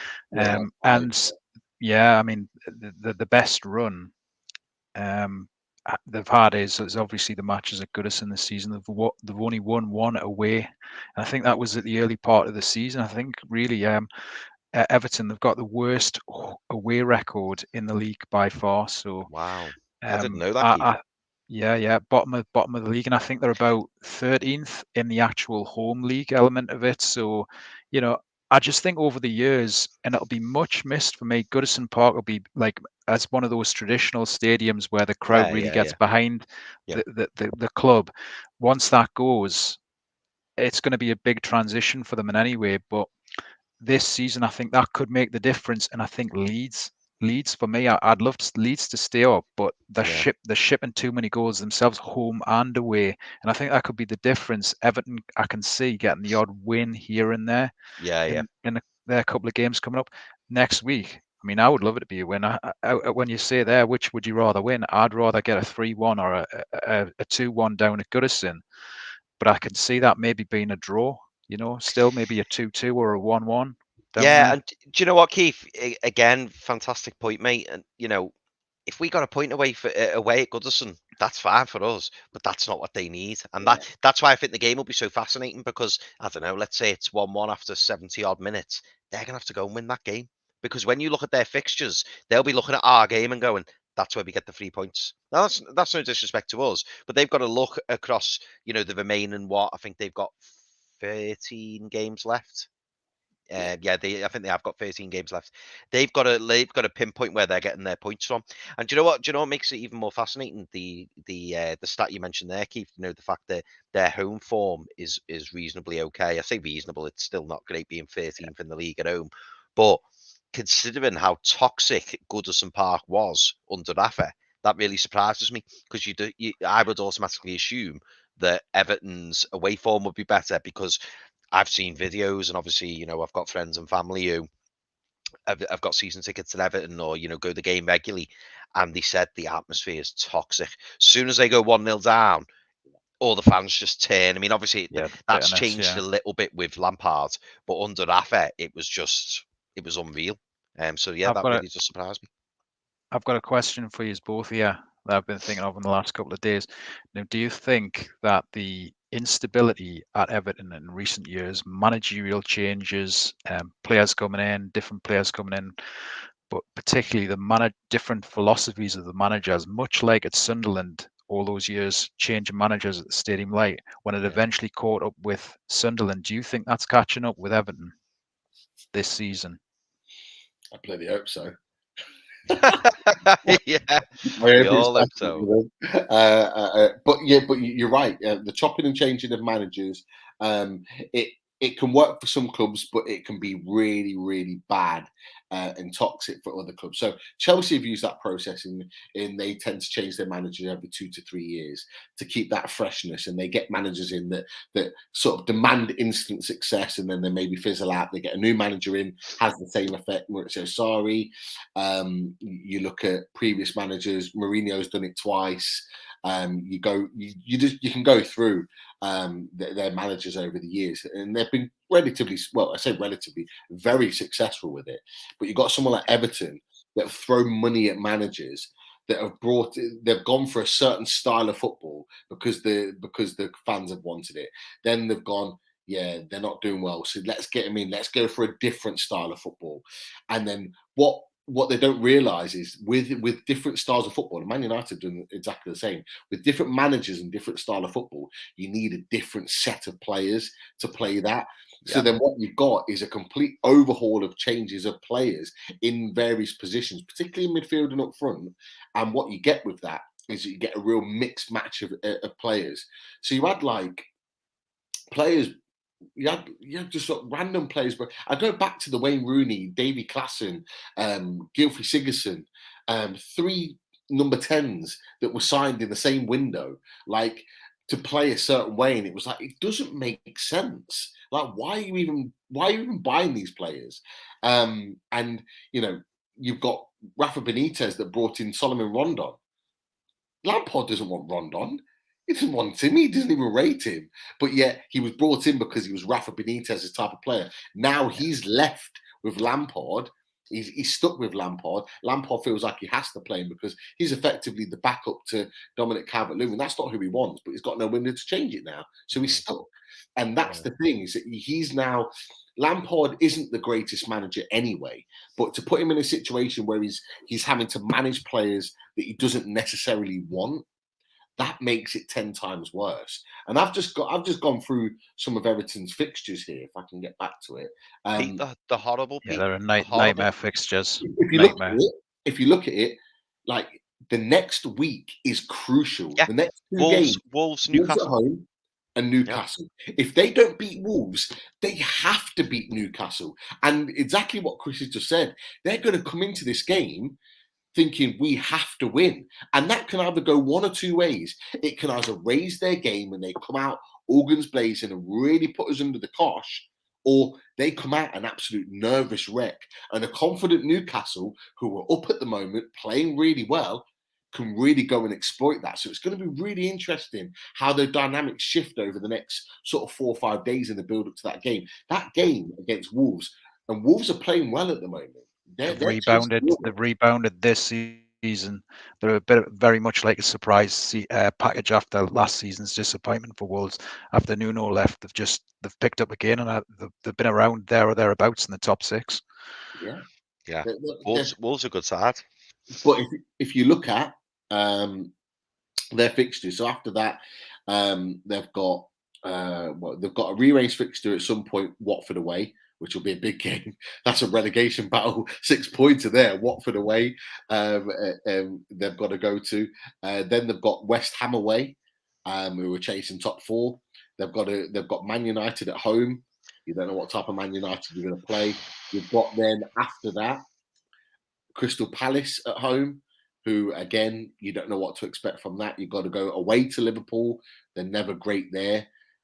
Chelsea to come to town. They've got to go to Leicester.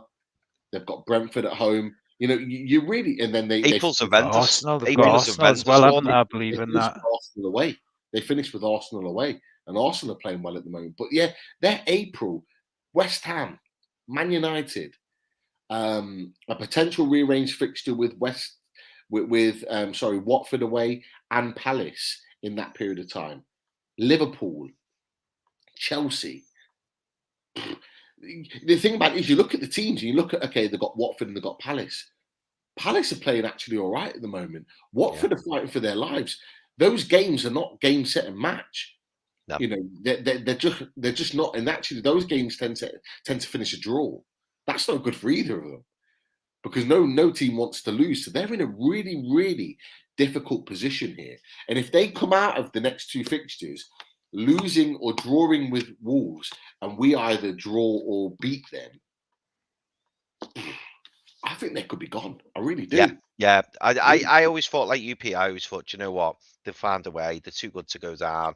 That old cliche saying, you know what I mean? But when you look at those fixtures, and when you look at the fact that Lampard came in, I think his first game was in the cup. It was a cup game, and Right. they won. And everyone was buzzing. It was Frank this, Frank that, super Frankie Lampard. And since then, it's just you're absolutely right in what you say, Pete. There's a lack of direction and a lack of identity at Everton, and the signings they've made have all been odd. I mean, even when we talk about, you were talking about the number 10s. Even when you look at the wingers they brought in over the years, the likes of Balassi, the likes of Iwobi, it feels like they've got players who sort of come into the end almost, or they're at that transition. I mean, with the greatest respect, Theo Walcott, who did one. Theo Walcott, he had some good runs at Arsenal, good seasons at Arsenal, and then he went to Everton. And he had such a long goalless streak.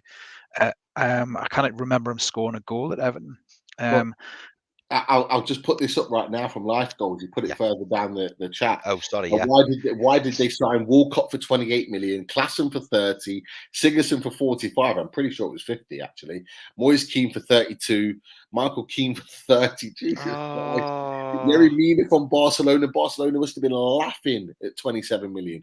Iwobi, that was definitely more. I think Iwobi was about 30 million with a view to 35 million with add-ons.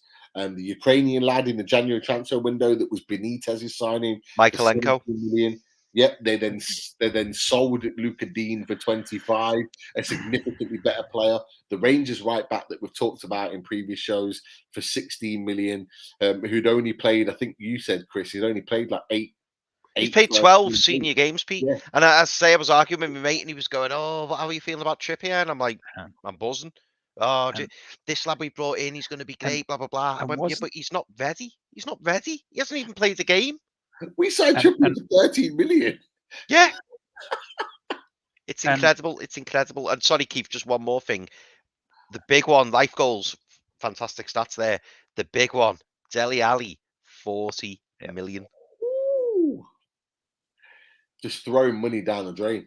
No wonder they're on the tip of financial fair play. No wonder. Yeah. Sorry, Keith, what are you going to say, mate?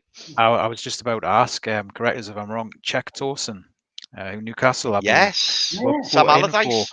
It was 28. That was about 28 because Ashley wouldn't pay the money. And again, did he get about 2 goals? I cannot remember him setting the world alight, certainly. He's still there. He's sitting on the bench. Yeah. He's there. I always see him when he's up miserable like that. Yeah. I always see him when Everton are playing on Sky or BT.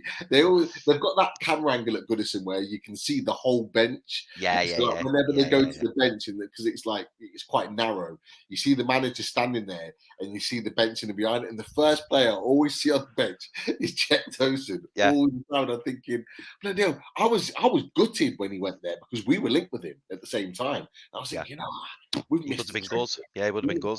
Player.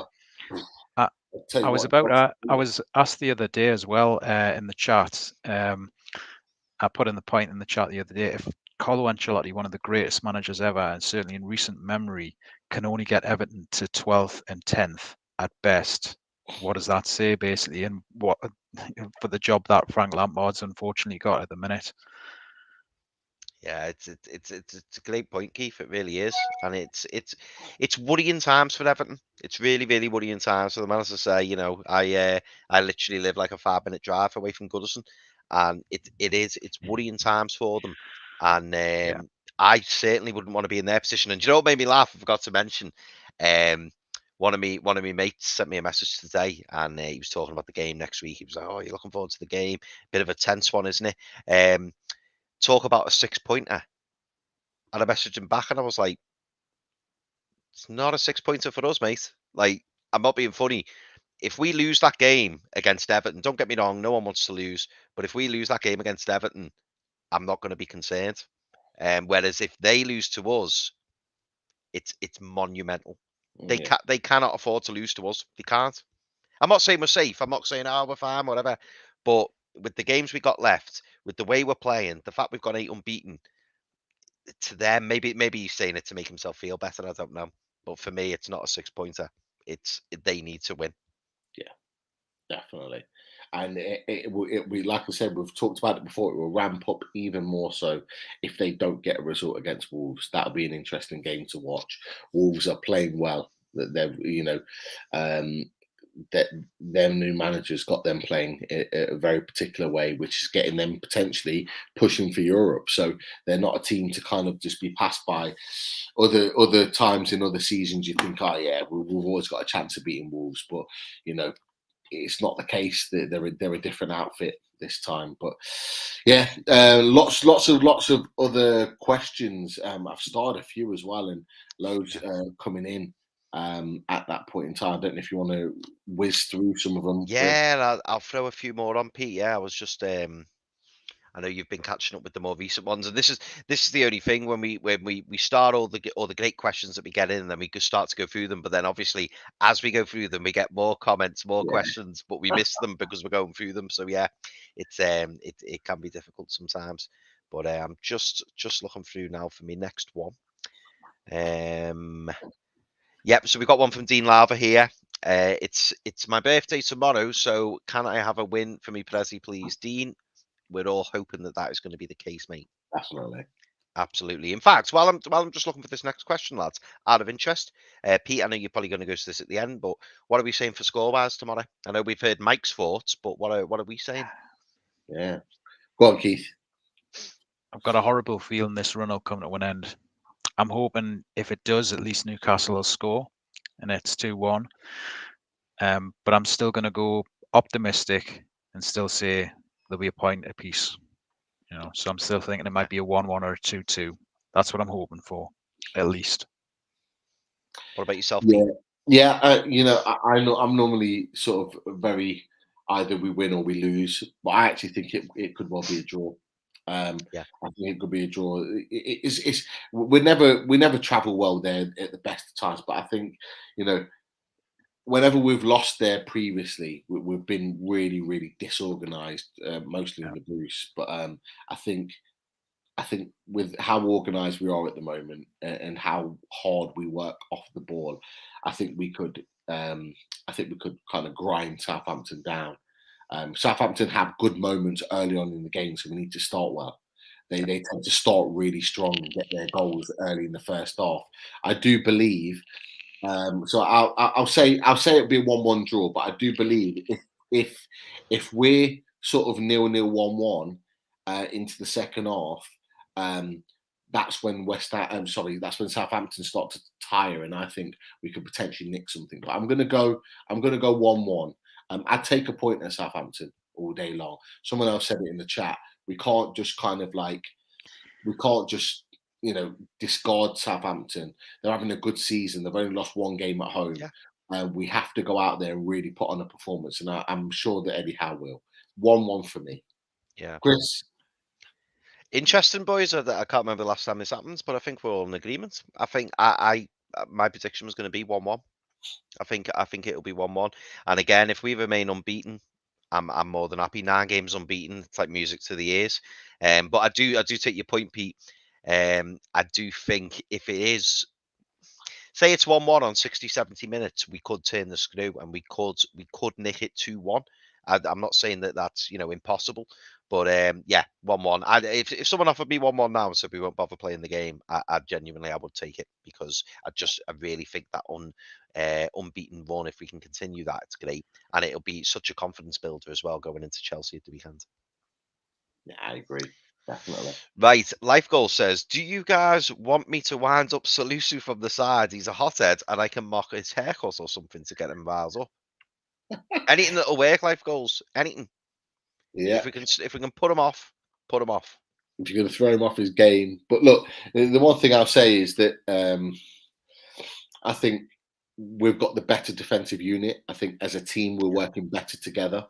And Salisu is a good player. He's a fantastic player, should I say.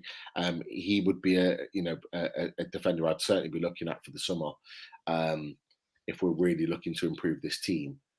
But he's only one man. And I think if we play a certain way, I think it's going to be a really interesting battle, him and Wood, for physicality, holding up the ball, flick-ons. I think if we can isolate Salisu with Chris Wood, which I think is what Eddie Howe will do. Will try and isolate him to make sure that Salisu is occupied by Chris Wood, so it allows the wingers to come in and exploit. It allows Joe Willock and Joe Linton to make those runs into the box. I think he's going to do that as part of that kind of distraction. And I think you'll see that Wood will bully or try and bully Salisu. I think it's going to be a great battle. I really do. Yeah, and similarly, I think it'll be a really interesting battle watching Shea Adams and Brozier up against Shah and Bain, because they're gonna have the hands full. But I personally, Pete, I kind of hinted at this before. I'm just going to be scouting that Brozier, and I think if he impresses as well, it honestly wouldn't surprise me if he was someone that we were talking about in the summer. Yeah, I Really don't do. see why not. We were linked with him in January. I don't see why we won't look at him again. And I kind of put like the two fingers up when you were talking about those two players. And this is going to be the difference, is because we've always, I think, in recent games played against one striker, one forward striker. We're playing against two now and a partnership. So both centre backs are going to now be occupied. What you'll probably find is tomorrow that both centre backs will probably have less time on the ball because they'll have two strikers pressing them rather than one. So the way in which we play is going to probably need to be different because, you know, as we saw against West Ham, as we saw against Brighton at times, as we saw against Brentford, certainly, is that the centre-backs certainly had a lot more time on the ball to be able to knock the ball between them, to start attacks and start building. We're not going to get that. So we're going to have to break those lines of the attacking too, whether it's through to Shelvey. Shelvey will certainly get more time on the ball tomorrow than he did against Brighton, because Brighton did a job on him. They brought their system in to stop him playing. If we can break those lines and get the ball into Shelvey and beat the two attackers early, I think we can exploit them. But it's going to be interesting. Very, very interesting. Yeah. Life Goals asks, and it's an interesting question, does anyone else find it weird that Matty Longstaff was loaned to League Two? Seems a low level. And Life Goals, I forget what show it was, Pete, but it must have been a recent show, because I remember talking about it and saying, yeah, we must have been talking about the future and who we keep and who we get rid of. And I must admit, I know Matty Longstaff has had he had a loan spell at Aberdeen, didn't he? That didn't work out. But I was really surprised, you know, that he went to League Two, because for me, you know, I've seen glimpses, and I think it's easy for people to knock him and write him off. But let's not forget, he was being coached by, you know, Steve Bruce, and he showed glimpses. You know, he got those two important goals against Man United. So do you feel there's a player in there, or do you think that he's literally just hit, you know, a bit of luck and a little bit of a rich vein of form, and then, you know, he's been found out? Because he all of a sudden he was on the scene and people go, oh my God, he's going to be better than Sean, and then he's just disappeared. Keith, you take that one. I think it's possible that his confidence has just taken such a knock-in. You know, you've got to think about like your development of players at such a young age when they get brought in, and you know, the lack of tactics or the Bruce approach mightn't have, you know, and it's the expectation as well from the crowd as well. In that situation, going back, it's easy to forget, but going back to how we were, where, you know, he grabs a goal against Man United and then he grabs another one in the corresponding fixture, and then, you know, people think he's going to turn into this wonder kid. He's going to be the next Declan Rice, and it doesn't quite get there. And he's in and out of the team. There was that mess with the contract, I think, as well, wasn't there? He nearly went to Udinese, didn't he? Yeah, exactly. And that wouldn't have been easy, perhaps, as well. And, you know, it hasn't worked out for him at Aberdeen. Maybe again, his confidence is just taking such a knock in that he's just like, look, I want to build myself back up again. And we've seen it before with other players as well. You know, I mean, we've seen players go up the leagues, you know, after they've taken their lumps, and eventually get back to the Premier League. And I'm not saying it's a never for Matty. You never know. He might get himself back up to sort of at least the Championship level, on the cusp of coming back to the Premier League. And let's hope he does, you know, whatever happens to him. Yeah, I agree. What about yourself, Pete? It's a difficult one. part of me thinks maybe that's his standard, and maybe they've seen that. Or part of me thinks that they just wanted him to get his confidence back, playing football at that level, playing regularly, scoring goals. He scored a goal the other week. So there is a level of confidence in there that he is going to get back to the level that he needs to be. And then look to maybe build him and move him up to the Championship maybe next season, League One, Championship, and give him sort of a slow build. The problem is, in that period of time, we're going to be signing players that are ready to go. And we're going to be moving further up. As he's coming up the levels to where we were, we're going to be moving up levels, hopefully, that are going to be still keeping that gap. And that's what makes me think that it's going to be a case where he's not going to quite make the grade, which is going to be, a disappointing thing. But actually, from our point of view, if we're going up the league and we're challenging for Europe and top half of the table, are we really going to be frustrated about that? In all honesty, probably not. So this move to Mansfield should have happened 2 years ago. This is what should have happened. He should have had his stint originally at Mansfield or a team in League 2 2 years ago. He should now be at the stage where he's at the Championship. And that's just a lack of leadership and a lack of organisation from the previous ownership and the previous manager that have let us down, but let Matty Longstaff down. So he's lost 2 years of his progression, which is, I'll throw Freddie Woodman in. It's exactly the same.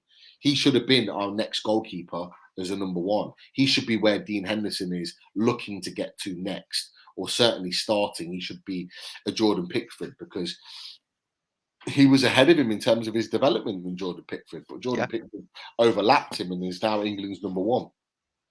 This is the problem, is that we've mismanaged the number of young players that have come through the club. That won't happen under Dan Ashworth when he comes into the club. And that won't happen moving forward. So it's a shame, but it is what it is. And we do need to look forward.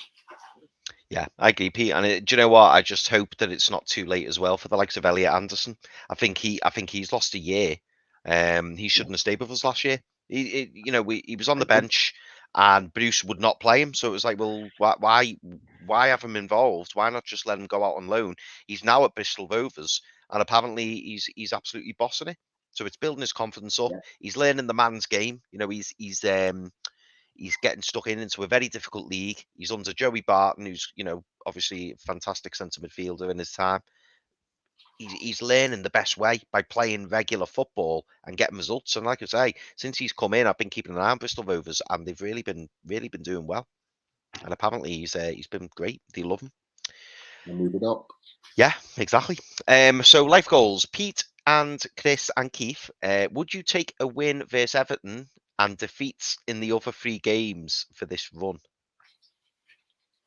Oh.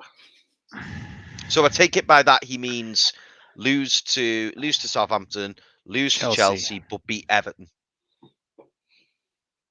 Chelsea at the Bridge, Newcastle have only won once there since 1985 in the league, and they've got the League Cup win. So you pretty much write that one. I always write that one off every year, so I'd take that one. Southampton, I would like a point minimum. I would like a point, but as long as Newcastle score, and if they were to get the win against Everton, then definitely. I hate saying I would take 2 losses, but if I'm going to get the win against Everton, then yeah. What about you, Pete? Probably, because it guarantees us a win and it takes us on to 31 points.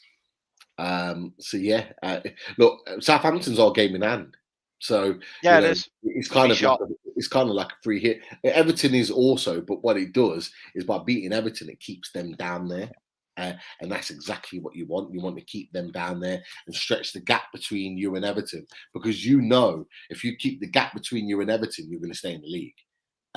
Because you're looking at Norwich and Watford, and they're likely to both be gone.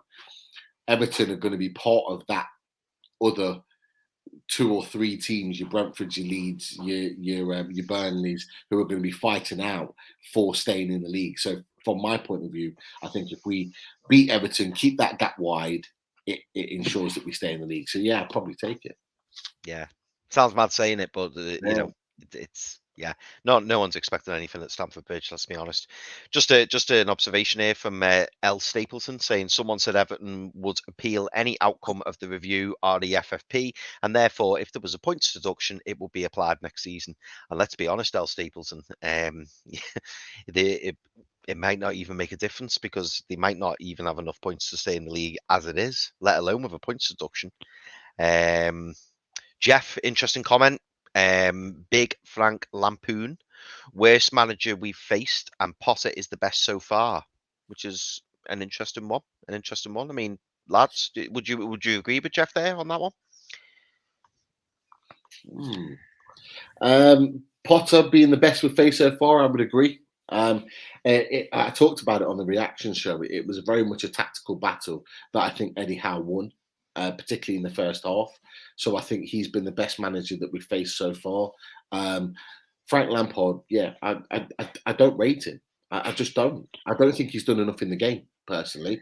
Great player, fantastic player, outstanding player, legendary, you could go as far as saying, in this country. But as a manager, he didn't even win the championship with Derby. He got them up, he didn't even get them up. Like, he got them to playoffs.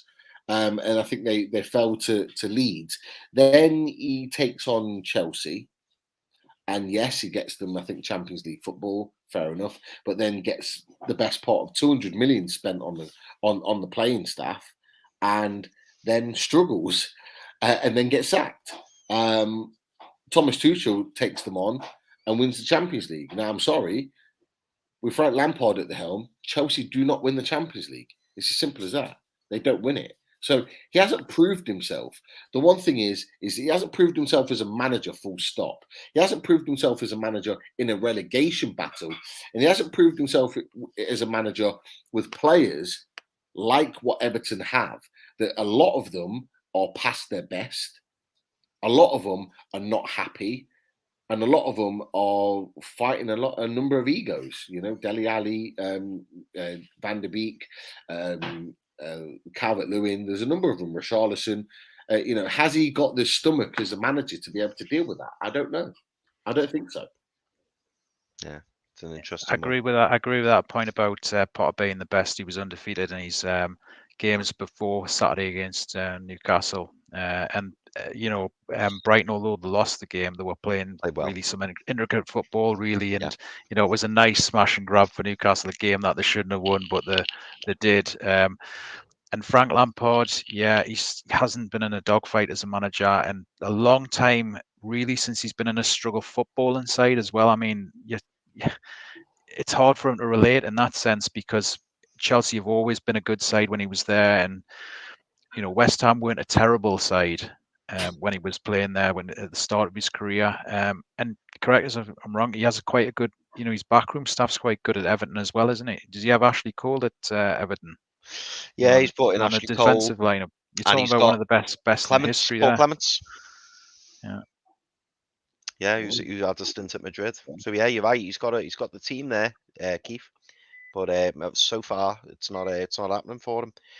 But Yano says, I just want to highlight this. Hasenhüttl reckons we are like Villa, and the ref needs to watch out for our dirty play. Which is an interesting comment, because Hasenhüttl with their main games. Yeah, he's definitely. But again, I love to see it. He's worried. And the previous comments being made about the transfers, this comment now about being dirty. I wouldn't say we're dirty. I'd say we're now we're streetwise. We're a streetwise team. We're playing. We're doing all the tactics to slow the game down, tactics to run the clock down. Like obviously Dan Burn taking out Bowen, just little stuff like that, and we've not seen it. We've not seen it from Newcastle, and long may it continue, because I think that's what we've really lacked. So for me, I'm all for it. But yeah, game sounds rattled to me. I know, sounds rattled to me. Definitely, I would agree. Boys, I think we'll end it there. been a great 2-part show. We've had a little bit of the Southampton review, and then we've had a little bit of a talking all things NUFC. So I think it's been a nice way to kind of wrap up the show. But massive thanks to everyone in the chat sticking with us. Thanks again to Mike, who was absolutely spot on. He really, really was great. And yet no one does it better in bed Thank you, Jeff. than Chris. There is no doubt about it. Thank you very much, Jeff. Whatsoever. But just a few housekeepings. If you haven't already, check out the show that we did on Tuesday with Andrew Musgrove. A fantastic show where we looked at how the 100+ days of how and his effect that he's had on Newcastle, as well as a little bit of all things Newcastle United talk. We have the Newcastle reaction show that is coming up after the Newcastle game tomorrow, I think from 10 o'clock. We also have, in a couple of weeks' time, Mitch, Dr. Neil Mitchell, coming and joining the Loaded Boys for a chat with all things Newcastle. So certainly get your questions ready for Mitch. That is sure. And also, if you haven't already, click that subscribe button. Approaching that 3,000 subs. Help us out by just clicking that red button and becoming a subscriber. If you want to become a member, the memberships are there. Click that button to join, the blue button, and come and join the Loaded family. Shout out for our sponsors, Shy Burns, Simon and the crew. Massive thanks for your support. Get involved with some of the kit that they have available. Pins and Prints, massive supporters of all things Loaded HQ.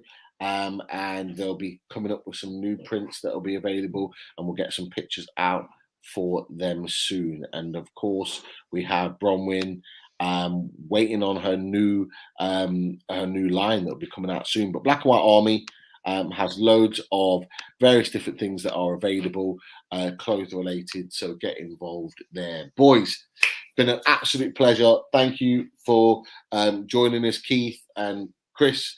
Pleasure as always joining us. We will be back with plenty more content over the course of the next 4 or 5 days in the build-up to Chelsea and beyond. But as always, lads and lasses, we do love playing away. You guys take care, and we'll speak to you very, very soon. Yes, get in there. Away the lads.